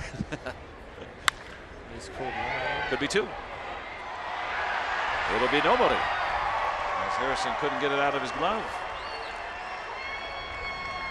Yeah, that's a double play ball. Josh going to his right. He secures it, maybe trying to be a little too quick. Wanting to get the double play ball, which is totally understandable. You caught it, all right. But if you got a clean exchange, you're at least getting 1, maybe 2. But understandable, trying to be quick. Fielder's choice for LeMahieu, error 4. And Cole will retire Barnes on the sacrifice, 1-3. I guess they'll credit them with the sacrifice, despite the fact you're down 5 runs, you're trying to bunt for a hit. Actually, I think Cervelli was yelling for 3 on that. I mean, might have had a play, but I think Garrett Cole did the right thing, made sure of 1.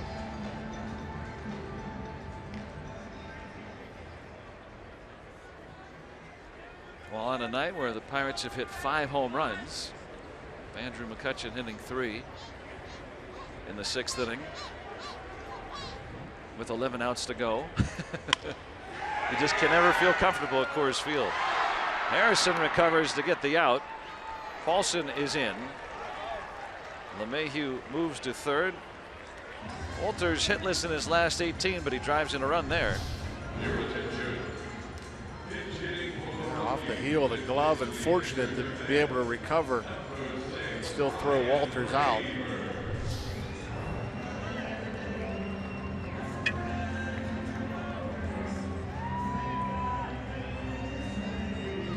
Rockies going to go with a pinch hitter with LeMahieu at 3rd and 2 away. Ryan Rayburn, who was thrown out of the game last night, did not agree with the balls and strikes.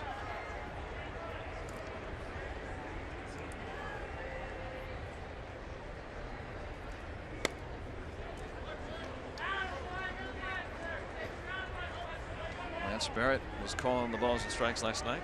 Now at third base this evening. The LeMahieu grounded to Jay. Did they score that in error? Yes. Question is it a fielding error or a throwing error? If you want to get technical, trying to get the ball out of his glove, I say it's a fielding error because he did not get off the throw.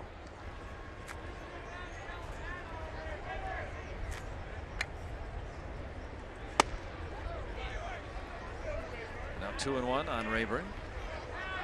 8-4 here in the sixth.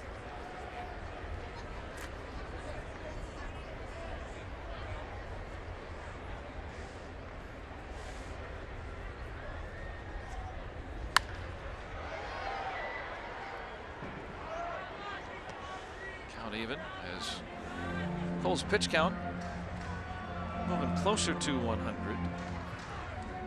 Nobody up in the bullpen. Knowing Garrett Cole, I don't think he ever wants to exit a game. This spot is due up fourth in the seventh.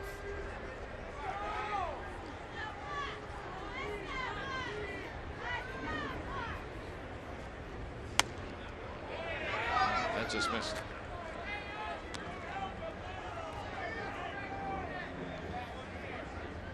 Scott Oberg loosening. Give up home run to Matt Joyce. That was a big backbreaker last night. So far, Buccos in command. They've led since the second batter of the game.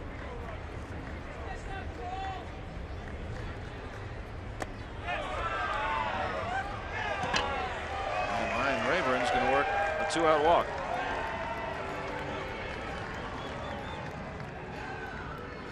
Try to get the chase. Throwing a ton of fastballs, especially these last couple of innings. And now with him approaching 100 pitches, Ray Searage will come out just to give the bullpen time to get up and ready.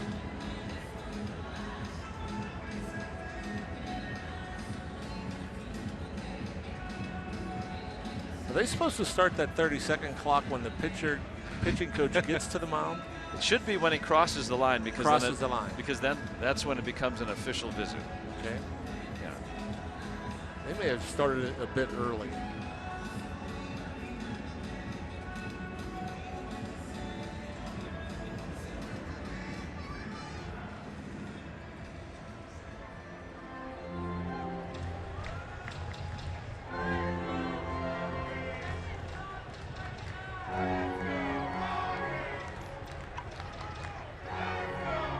The 30-second clock seems to be more of a suggestion, hey, speed it up kind of thing.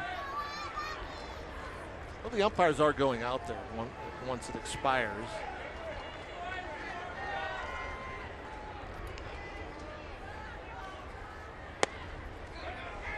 First one in for a strike to Parra, who's 1 for 3 tonight. Nice little backdoor slider.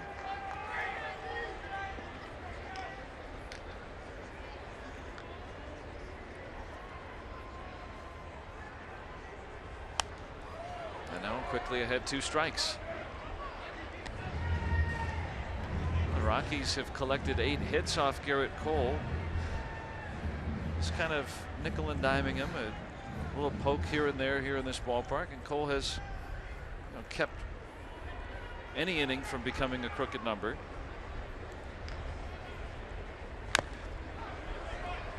Still 2 strikes on Parra. Yeah, and again, it's so hard to string together hits off of Garrett Cole. He has allowed at least a hit in every inning, but he's allowed more than 1 hit just in the 5th, where he allowed 2 singles. Excuse me, 3 singles and a walk. But that's rare to see. 0-2. Oh my. LeMahieu to the plate, and he is out. Now LeMahieu thinks he avoided the tag, that the Rockies are out of challenges. And we're not in the 7th inning yet, so Walt Weiss cannot ask the umpires to review it, but Walt Weiss always a stubborn player, right? Yeah, well, they're going to argue that the pitcher was blocking the plate. That's the only thing they could go to. Now, they don't have any recourse here. The inning is over. A run across. And Cole waiting for LeMahieu. Oh, wow. Tried to evade the tag, but no more challenges for the Rockies. 7th coming up. Bucks still on top, 8-4.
Pirates have an 8-4 lead.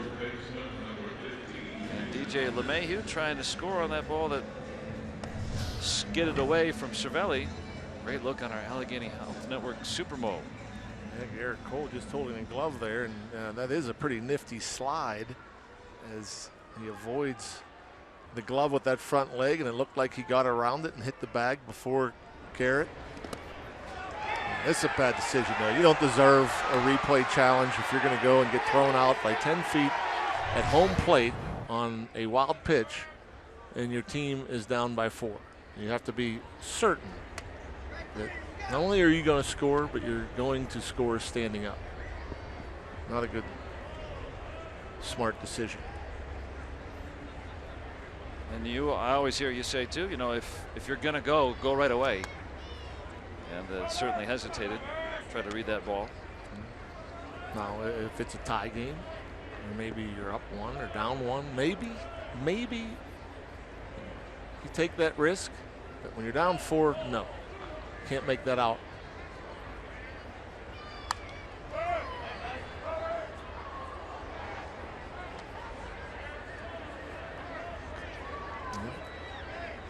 Just a third of an inning. Was yesterday. Gave up that 3-run home run to Matt Joyce just after getting called up.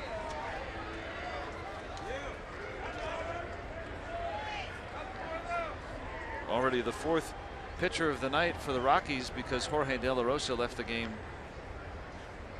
with an apparent groin injury. Walt Weiss said on the Rockies TV broadcast tonight. Rogers down on strikes to start the 7th. You can follow Pirates baseball live with the MLB.com at-bat app. Stay up to the moment at any moment with game day, live video highlights, StatCast, news, and more. Download MLB.com at-bat, the #1 app for live baseball on your phone or tablet.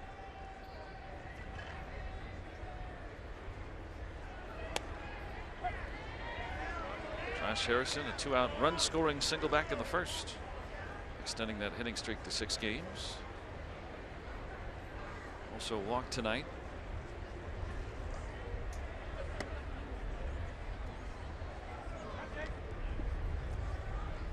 Wow. That's some old school. Hats and the jacket. That's a Steve Blass special right there. He may have sold that to them. And Fargo hauls it in and right for the second out.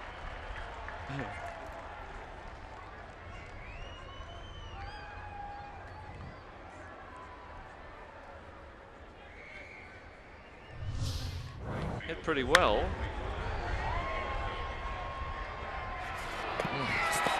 Not well enough in this ballpark. Hot dog looks good. Did you see Harrison? What do I have to do to get a home run? Pirates have hit 5 tonight. Andrew McCutchen with 3 home runs. He'll bat again tonight. He'll either bat in this inning or next.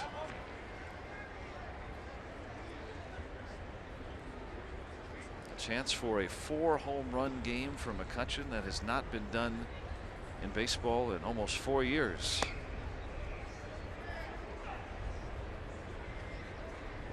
Has a Pirate player ever hit 4 in one game? No. You think about how many baseball games have been played? Yeah, that's a tough thing to do. I guess that has to be as rare as a perfect game, hitting 4. That's a great argument. It might be rarer. Now you've challenged me to settle that argument. And that's about a perfect game for a hitter. 4 homers. Ah, that's a good way to put it. McCutchen second in the batting order. 3 batters to follow Polanco.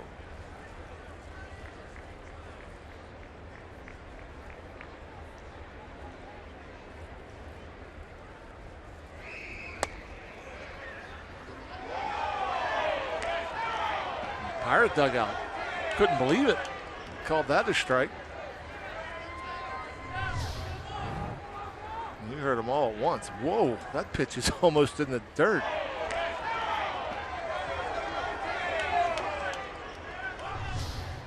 Tony Walters doing some good pitch framing, I suppose.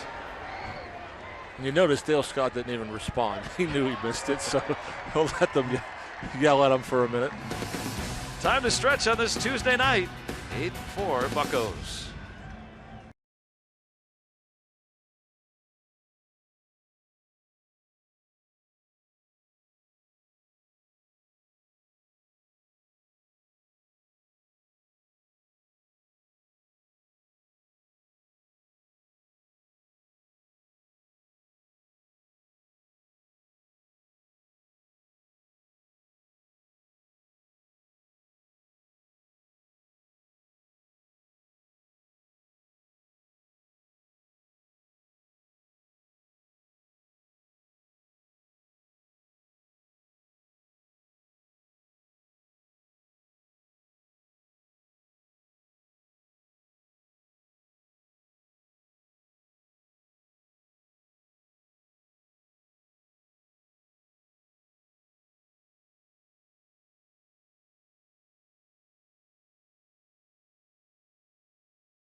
Colorado Rockies, Josh Harrison. Our guest on Twitter Tuesday, asked by our friend Demetrius Thorne. Josh, so say the Pirates were contestants on Dancing with the Stars. Who wins the mirror ball? I know I'm going to be a finalist. Kutch will be a finalist. Sean Rodriguez will be a finalist. I'm going to go Jordy, too. Jordy sneaky. I think Freeze got some moves. So, hey, we have a couple in the final. But, I mean, I think a lot of it depends on the partner that we would have. Yeah, we know, Joe and Rock, we got a lot of good dancers on this Pirates team. If you need any proof, obviously look in the dugout, just minutes before the first pitch is thrown at each ball game. Kutch, not only can he go yard 3 times in the game, he can put on quite a show on the dance floor as well. I've heard the same about you, Robbie. Robbie got moves.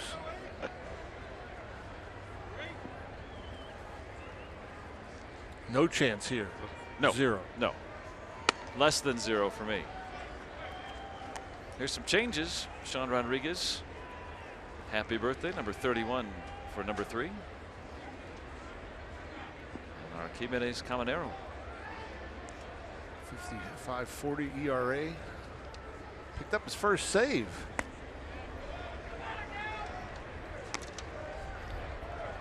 Now, how do we know who's the best dancers? We see them sometimes in the dugout, right? I guess that's all we can kind of go off of. And that's like their own music too, is it not? I mean, they usually don't dance to whatever's playing at the ballpark, and they're down there beating on coolers and yeah, they got their own rhythm. Yeah, double bubble. Sean Rodriguez is the main drummer apparently. percussionist. See, he's got the double bubble. Hail yes. Bring it. Where's Jordy? I've been hearing these moves about Jordy. I don't see Jordy. He's standing back there. He's got his hands out.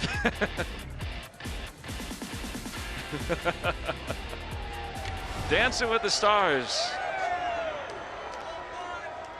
Josh Harrison rating them all.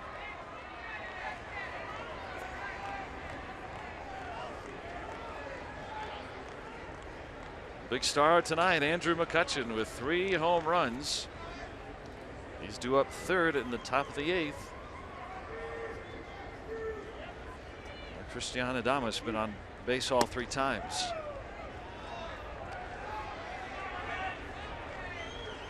There's the man. 5 RBIs tonight.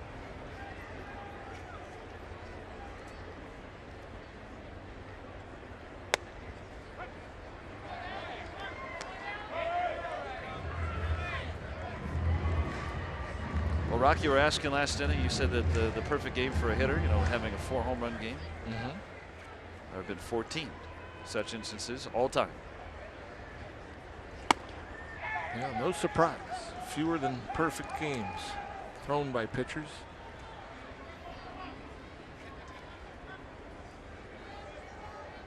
So even more unusual to have a 4 home run night than a perfect game.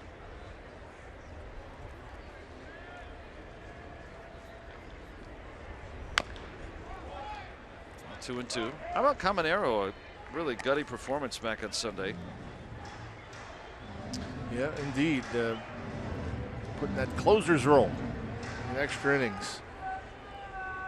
Earned his first career save. Talking with him yesterday about that, and he said, you know, he had to get it done because he wanted to pick up his friends. His friends pick him up when he doesn't have a good ball game, and that's the whole, you know, makeup of not only the bullpen but the whole team. You know, if someone is having a rough night, okay, I got you. I'm going to step up, and he did. He's a good man too, pleasant young man, Caminero. But needs to throw a strike here. Like to get a ground ball. That's somebody. Carr running, and back-to-back walks to start the 7th. Remember, it's only a 4-run game. And Pirates and Rockies for 2 more here. John Neese already 3-0 against John Gray. And then the finale, Juan Nicasio, the former Rocky, returns to where he starts. It's Tyler Chatwood day action for you on Thursday here from Coors Field. So plenty of hijinks. There's John Neese, undefeated. And Juan back home where he began his career. And the guy's not even in the ball game. You know, when the players are out on the field, they take advantage. Yeah, back last half of an inning, Pirate hitters were talking hitting around the warmth. Free heat. Yeah, let Rick Sofield get it. He has to stand out there. He can't even move around a whole lot.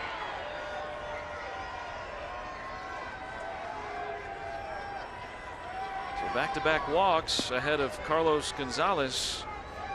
Just a 4-run lead that can evaporate quickly at Coors.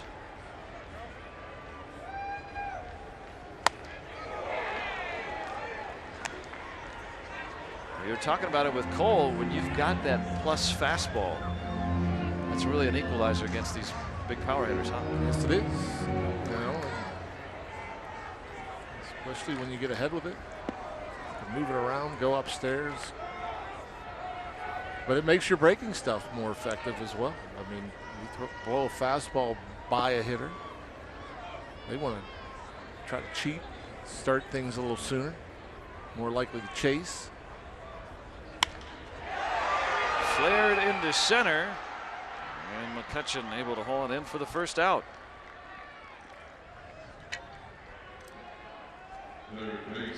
It's a good break for Andrew out there in center field. You get a guy with that kind of power, Carlos Gonzalez, you know, takes the big swing. Sounded pretty decent off the bat, but Andrew breaking in right away.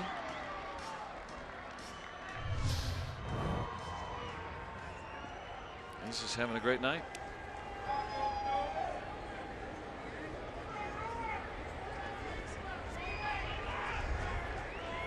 Nolan Arenado is homered and an RBI single in the 5th.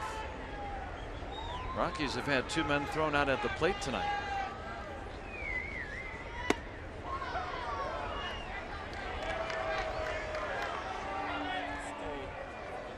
There's the 3 and 4 guys right there.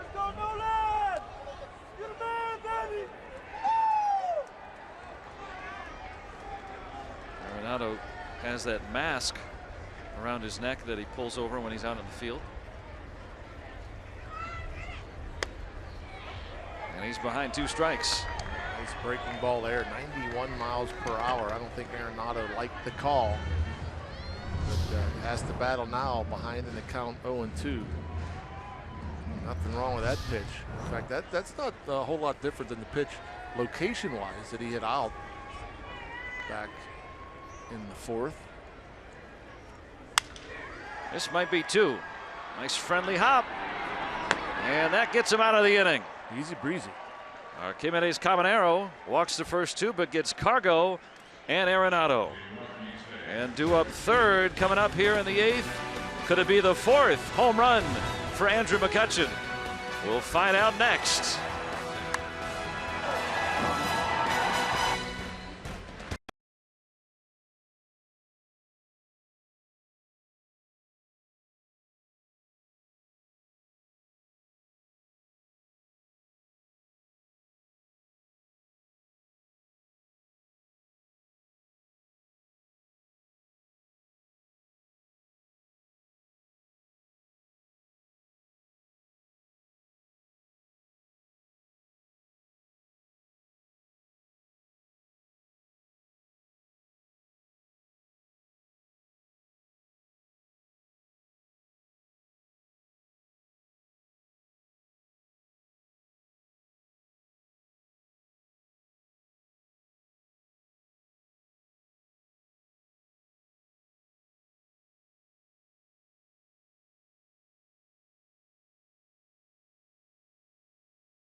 Pirates baseball on Root Sports is brought to you by the all-new Chevy Malibu and your Western PA Chevy dealers. And by Barrel. Our service centers are now open evenings and weekends. Visit barrelservice.com for more. Let's go Bucks! Sean Rodriguez leading off the 8th. Mercer and then Andrew McCutchen due up third. And Caminero, after walking the first two, got Cargo, then Arenado to ground and do a double play.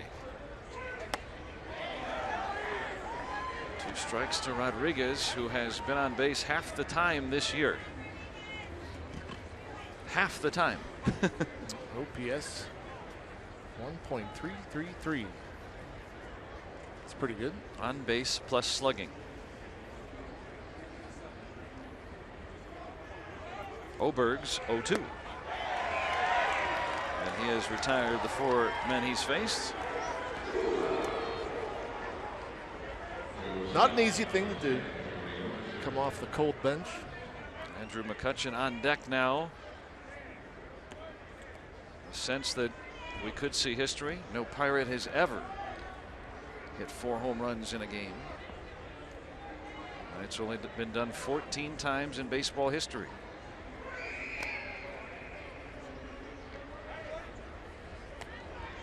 Jordy Mercer trying to get on ahead of him. 1 out of 3 tonight, a double and a walk. Pirates lead by 4. They've led since McCutchen's first of his 3 home runs back in the first.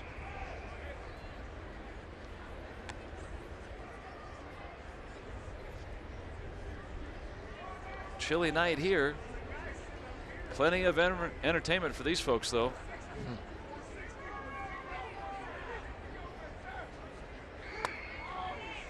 Pirates hitting 5 home runs. David Freese hit his first as a Pirate. 3 from McCutchen.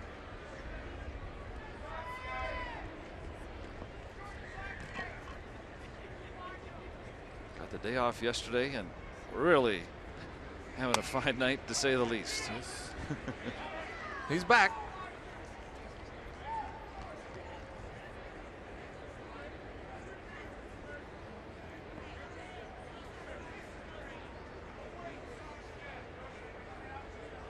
Babe Ruth never hit 4 home runs in a game. Now 3 and 2. Henry Aaron never hit 4 home runs in a game. Barry Bonds. None of these men ever have done that. McCutchen will have a chance.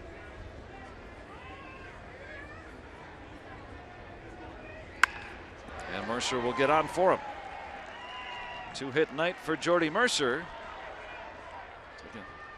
Taking that big turn, and here comes Andrew McCutchen.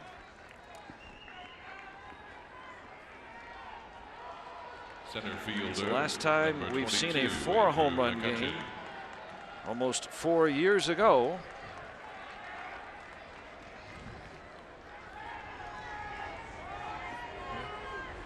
We'll be witnessing history. Sure, it's crossed McCutchen's mind. The way that he swung the bat tonight. And here at Coors Field, why not? The young rookie catcher Tony Wolters out talking with Oberg, and a long conversation. I would think it would be a quick conversation. Don't throw him a strike.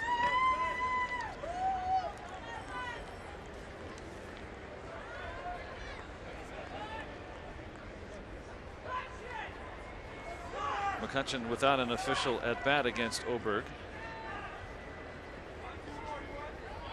Trying to capture it. And ball 1 down low to McCutchen. He homered in the first. He homered in the second. Bounced down in the 4th and hit a 3-run home run in the 6th.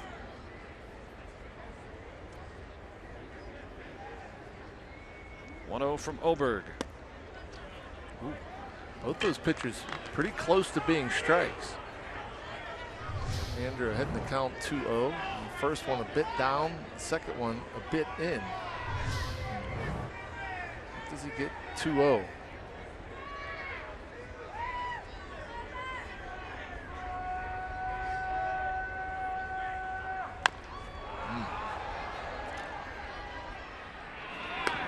narrowly thrown out. That's the second out. And still a chance for another at bat, though the Pirates will need some base runners. Yep, and was hoping to get a fastball. I mean, it'd be impossible not to be thinking about only hitting a home run. I'm sure that was the only thing on his mind. Get a pitch that he can hit in the seats, make history. And unfortunately, did not see the fastball that he was looking for. Got the slider and got out in front.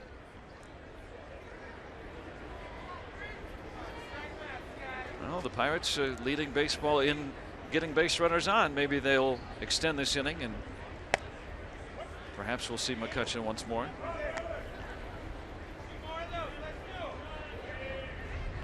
I think Ray Searage kind of talking about maybe Caminero. He's flying open with that front shoulder, arms dragging behind. Always working. Freeze with a home run already tonight, but Barnes will be able to hold this one in. Pirates strand a man, and Andrew McCutchen with 3 home runs.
Authority of the Pittsburgh Pirates and may not be reproduced or retransmitted in any form.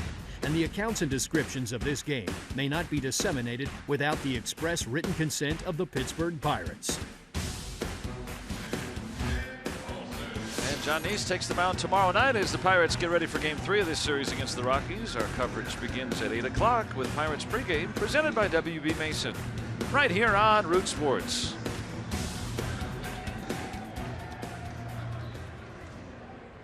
John Neese undefeated. He's been very consistent coming over from the Mets. Tali Feliz was very consistent until his last time out. He gave up his first runs as a Pirate in Arizona. 1-0, 386 the ERA. Opponents hitting just 182 against him. 14 punch-outs, 2 walks. Impressive. What I really liked about that game Sunday, that was the 12-10, 13-inning win for the Pirates, is that even though Melanson didn't convert the save, Feliz didn't convert the save, Caminero did in the 13th, but the Pirates in extra innings, they faced 13 batters with the winning run on base. First, second, third, maybe multiple men, and they didn't break. Yeah. And they end up winning the game. So even on a night, you know, talking with Feliz yesterday about it, he said, I just had to keep coming after guys. I'm just going to keep coming after them and hope for the best. And that's what happened. He got a couple of big strikeouts. Can't quit.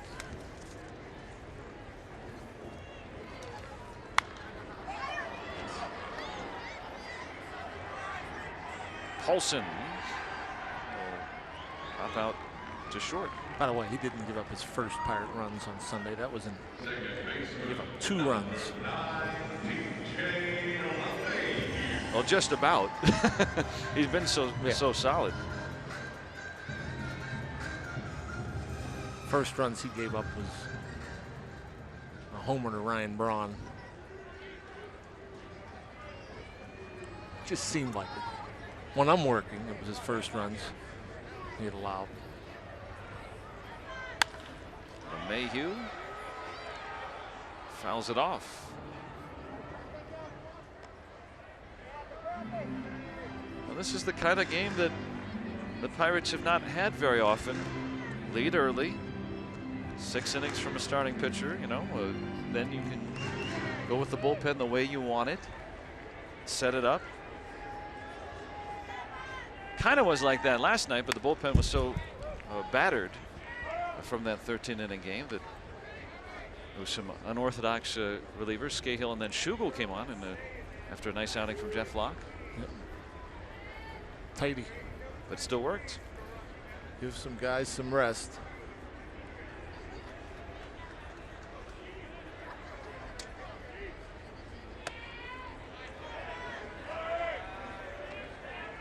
Very nice outing yesterday.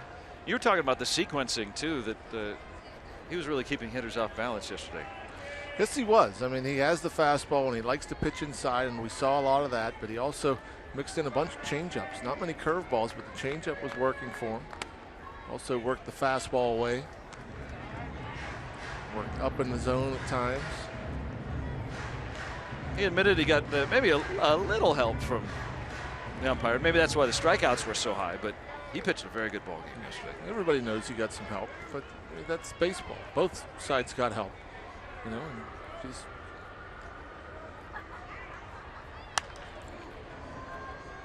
skied into right. Polanco giving a look.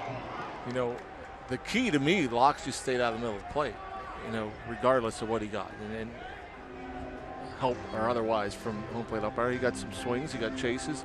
You know, he made pitches when he had to, and he didn't make hardly any mistakes over the heart of the plate.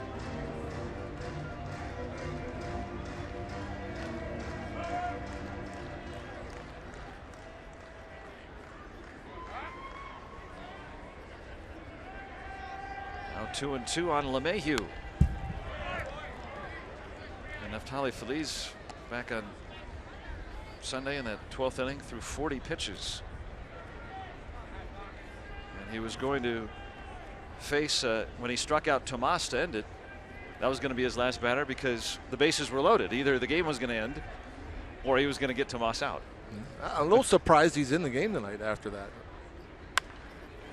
And that's for a reliever, 40 pitches. I mean, especially with Felice and Watson and Melanson, guys that are usually only in for just 1 inning.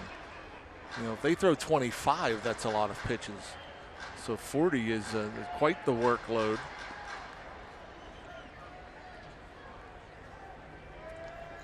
Bundled up in their bullpen hole.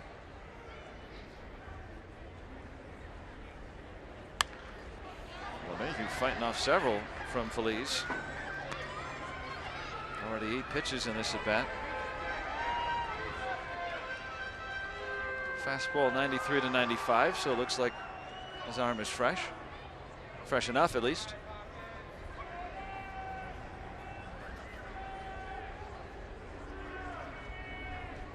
Two again.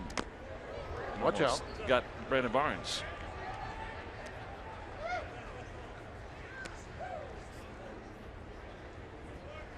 That's the rock pile high above center field, and the quarry has been mined.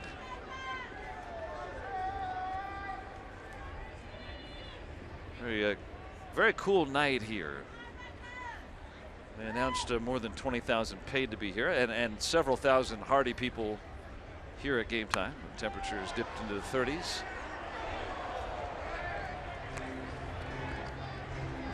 An inning's worth of pitches already thrown to LeMahieu. 10th.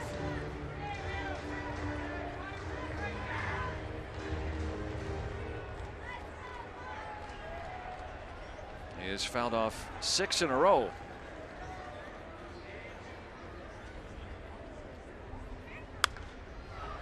make it 7 in a row. That was a nice one there. Good breaking ball, good location.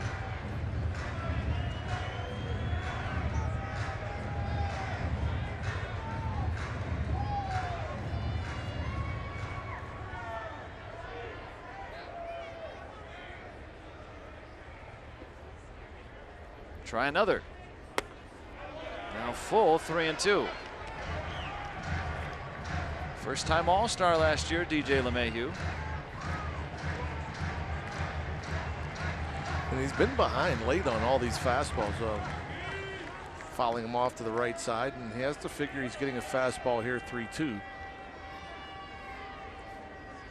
This will be the 13th pitch of this at bat upcoming.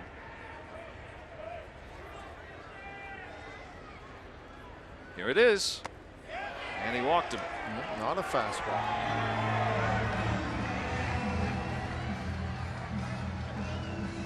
"13 pitch at bat for LeMahieu. And now Brandon Barnes.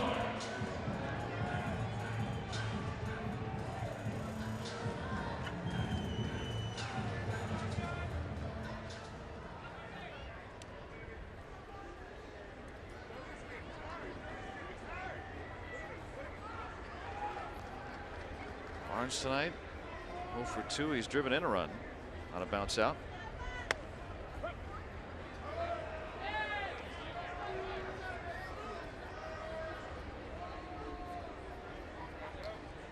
Eight 4 here in the 8th. 5 outs away.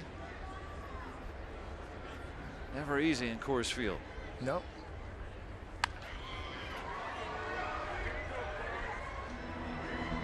Continues to pound the zone, ahead in the count here.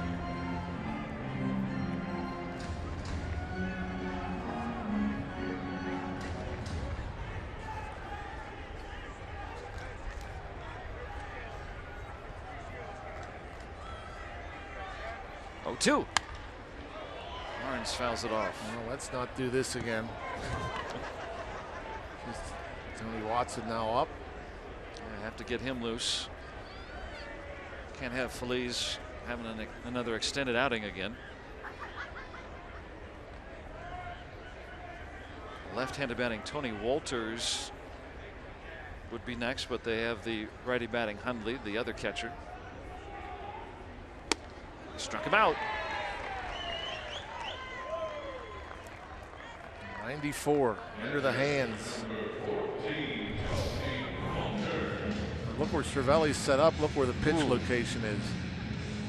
Perfecto.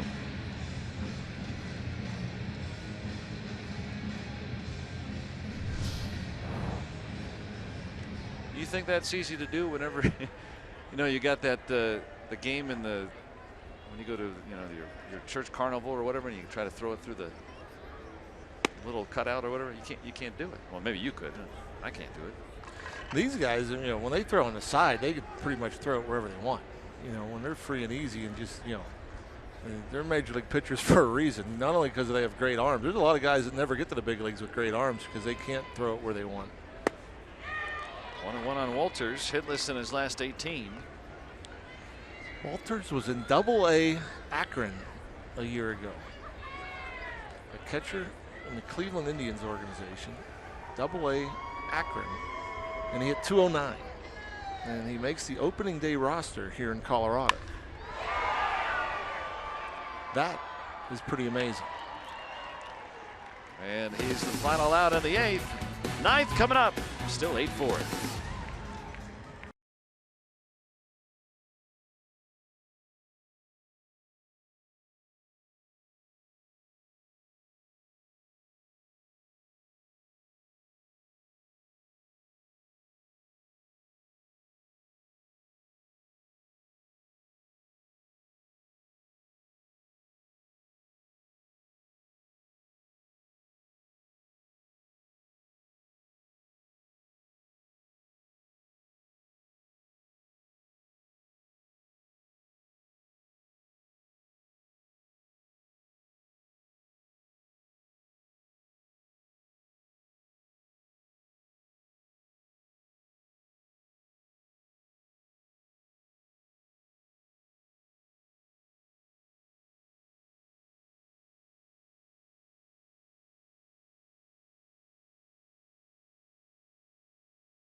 Beautiful images on our Allegheny Health Network Super Bowl, Crash City. Great music. 9th inning. 8-4 Pirates. It has been a fun one tonight for Clint Hurdle and company. 5 home runs for the Buccos, including 3 from Andrew McCutchen. He would be due up 8th in this inning. And now the pitcher, Carlos Estevez. Just a couple of innings, a walk, a couple of punch outs. The Pirates have hit just 3 lousy singles tonight. And 5 out of the ballpark, including from Starling Marte, his last time up.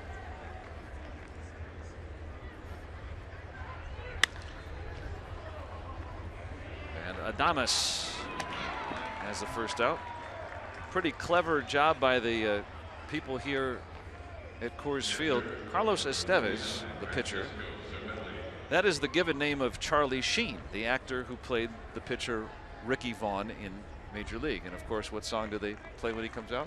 Yeah, Wild Thing. Wild Thing. I mean, that's subtle, all right, but. Cervelli next. 1 out of 3 with a walk tonight.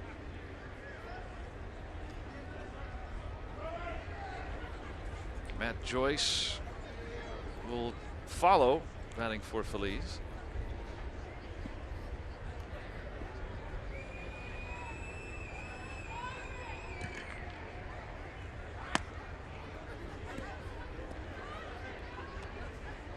And Mark Melanson getting up. Grew up nearby in Golden, Colorado. Family and friends here throughout the series.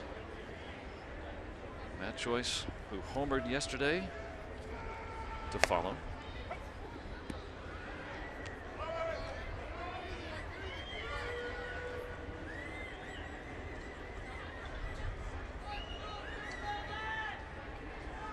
Pirates with 10 hits. 5 have left the ballpark. Rockies with 8. Pirates have led since the second batter of the ballgame.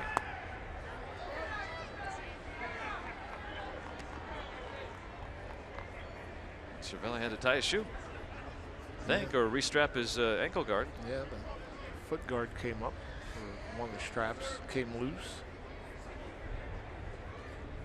Personalized.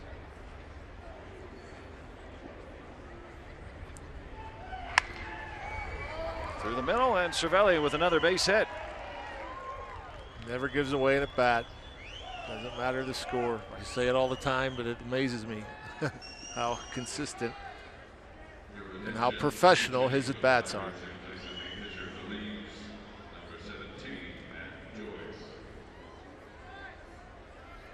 And Matt Joyce coming up to pinch hit. He has been quite a contributor. Boy, I'd say so. Doesn't chase. Is walking with great ability. Seeing a lot of pitches. And even could get a bunt down. Well, foul at least. They were giving him a base hit, and he figured, why not? A free hit. And he's also been used the most as a pinch hitter. This will be his 10th at bat if he registers one. And he's been used in half the games now as a pinch hitter, let alone his starts. And really has regained that stroke that he had that made him an all-star in Tampa Bay. Yeah, he's locked in. He's feeling good. He's confident.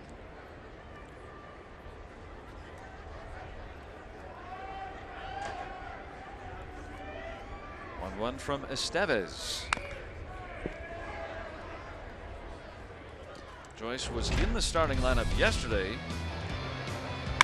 That was a game-changing home run, and what a crack that was. Joyce already with a pair of home runs. A 3-run shot. Put the Bucks up 5-0 at that point. They won by that same margin.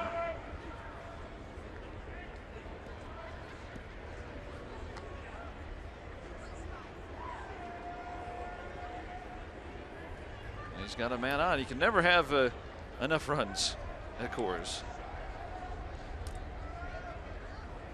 If you're a hitting coach, you can never have enough runs anywhere.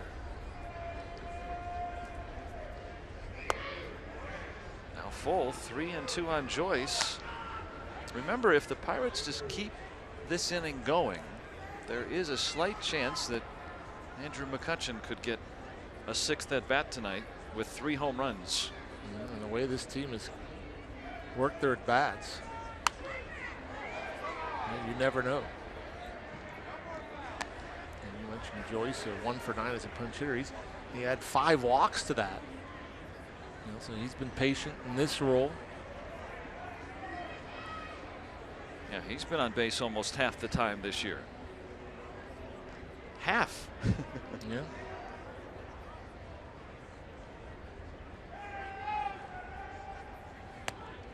And he draws the walk.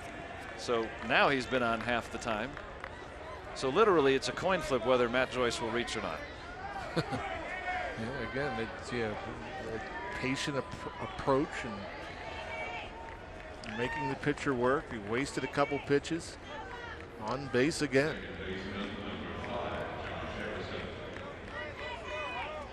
Josh Harrison 1 out of 3. Run scoring single with 2 outs back in the first, capping a 3-run inning. That set the Pirates on their way. Rockies did pull within 4-3 in the 6th inning, but Garrett Cole working out of the jam. He went 6 innings tonight. 96.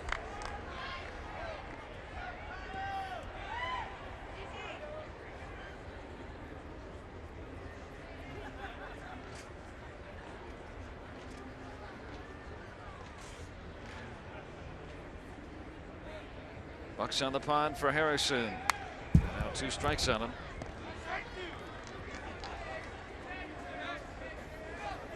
Rob Scahill pitched briefly last night, just in case the Pirates pad the margin. I want to see McCutchen get another at bat. That would be awesome. McCutchen wants to get another at bat.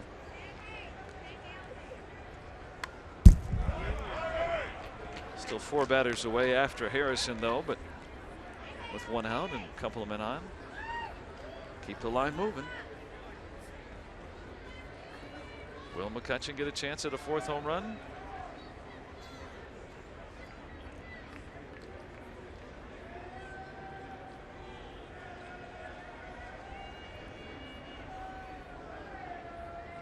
Another 0-2. Into right. Gonzalez able to haul it in. A couple of hard hit balls by Harrison the other way tonight. Right off the barrel of the bat. And Cargo chased them both down.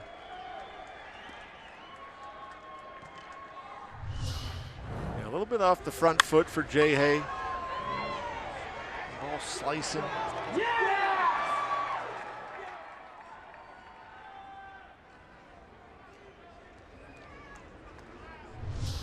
Cervelli was able to get back and tag, so he's at 3rd. Joyce still on at 1st. 2 gone in the Pirates' 9th. Gregory Polanco has doubled and scored a run this evening. You can see the breath from Polanco. It's been a chilly night, but the Pirates' bats have entertained 5 home runs.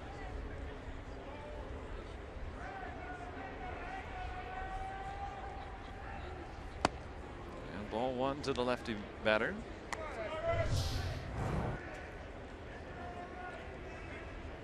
Oh, look, everybody's kind of making fun of Jay Hay or lauding him. I don't.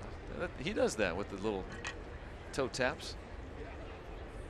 All this subtle stuff. All these guys are always teasing on each other and stuff. Polanco went. It's a ball and a strike. What's amazing is our cameramen can yes, pick these things up.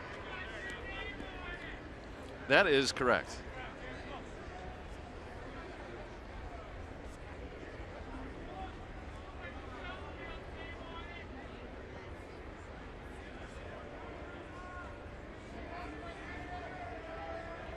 Estevez will step off.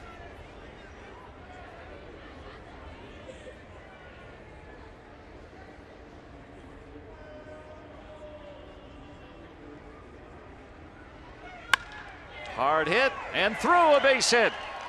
Cervelli is in. Polanco aboard with an RBI single. It's 9-4. A couple of more hits for Gregory Polanco, adding to that RBI total.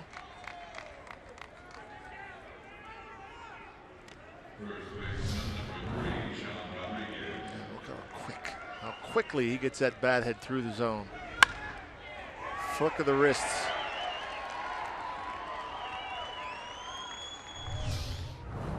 That means Andrew McCutchen's in the hole with 2 outs here in the 9th. Next 2 can reach. He'll get another chance. Maybe 4 home runs. Only 16 men have ever done that.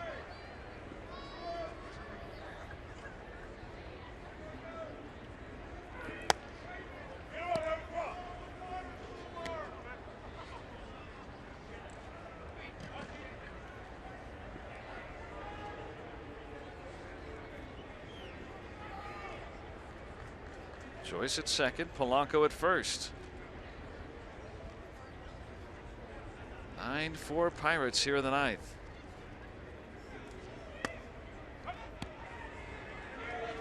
Nice breaking ball there. Sean's thinking, that's not fair. You're throwing 96, a 1-0 breaking ball, really?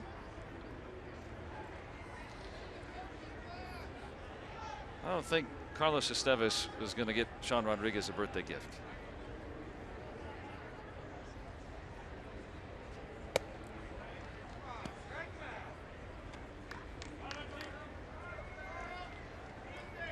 Estevez in his first throws in the major leagues.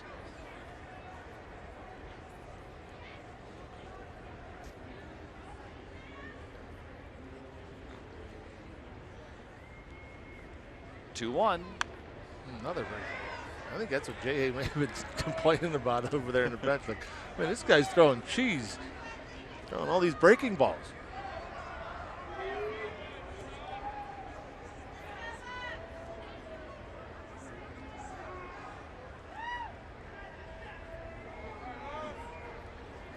Two balls, 2 strikes.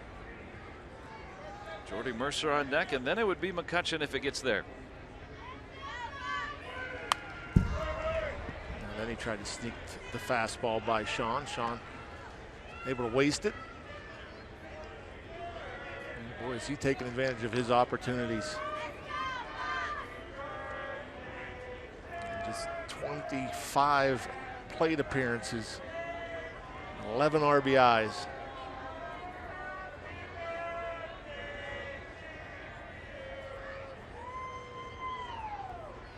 Try another 2-2. And strike 3 call. Rodriguez called out on strikes. 9-4 Pirates as we head to the bottom of the 9th.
Pirates Baseball on Root Sports is brought to you by Kenny Ross, Total Confidence Pricing, and by Levin Furniture, the official furniture and mattress supplier to the Pittsburgh Pirates. For the best quality, service, and value, shop Levin's. Let's go Bucks! Here we go, bottom of the ninth inning, 9-4 Pirates. Andrew McCutchen, what a fantastic night. 3 home runs.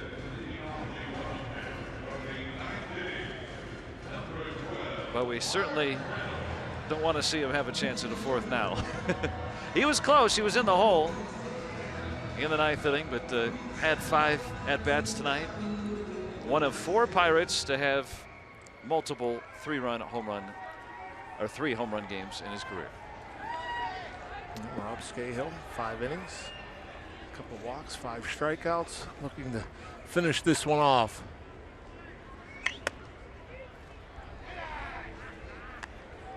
Mark Reynolds pinch hitting for Esteves.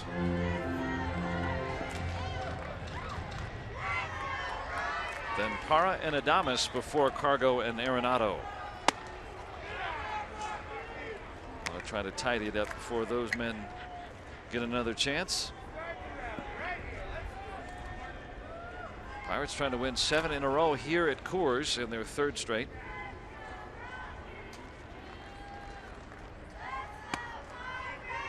Mentioned a moment ago with McCutchen, the 3 home run games. Only 4 Pirates have ever done that twice or more. McCutchen, Willie Stargell, Roberto Clemente, or Ralph Kiner. And Reynolds walks to start the 9th inning. Being behind in the count, the last 2 pitches just 89 miles per hour. And Rob Scahill get that fastball up in the mid-90s. I'm not sure if those were fastballs. Maybe he was just trying to take a little bit off.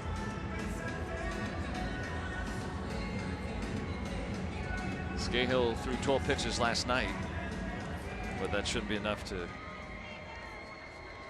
overwork him for today.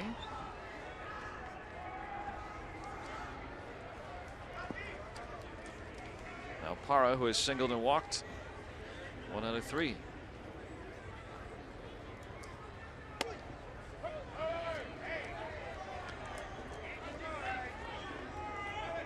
With a 5-run lead, I need to hold on Reynolds.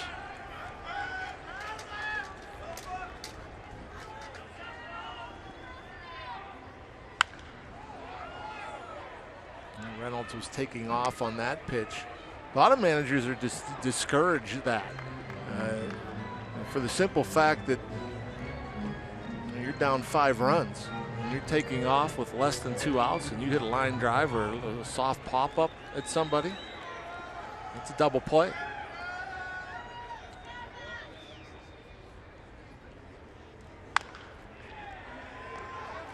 Rodriguez gets 1. They get 2. A double play. But if you don't take off, when they're not holding you on, they can ground into a double play. And so that was a nice play by Sean Rodriguez. Just so smooth over there at first base. You don't see it very often. The 3-6, and Jordy Mercer being aggressive. Scahill. Jordy could be aggressive because Scahill, look at him get over there and get set up. So Jordy has a target. Nicely done by all 3 participants. And now they have a chance to not have to face Cargo and Arenado. And they won't. 1-2-3 ninth for Rob Scahill against his former club. And the Pirates have won the first 2 games of this series. 9-4 Pirates on a 3 home run night from Andrew McCutchen. Yeah, just an all-around great game for the Pittsburgh Pirates. You know, they got on the board early with the Lumber and Lightning. McCutchen Freeze going back-to-back 3 in the first inning, and then they continued to add on, and Garrett Cole got the cruise. Easy victory. Cole pitched great tonight. Bullpen came in, did not allow a hit. And 5 home runs for the Bucks tonight. They win it 9-4. Let's go back to Robin Teague.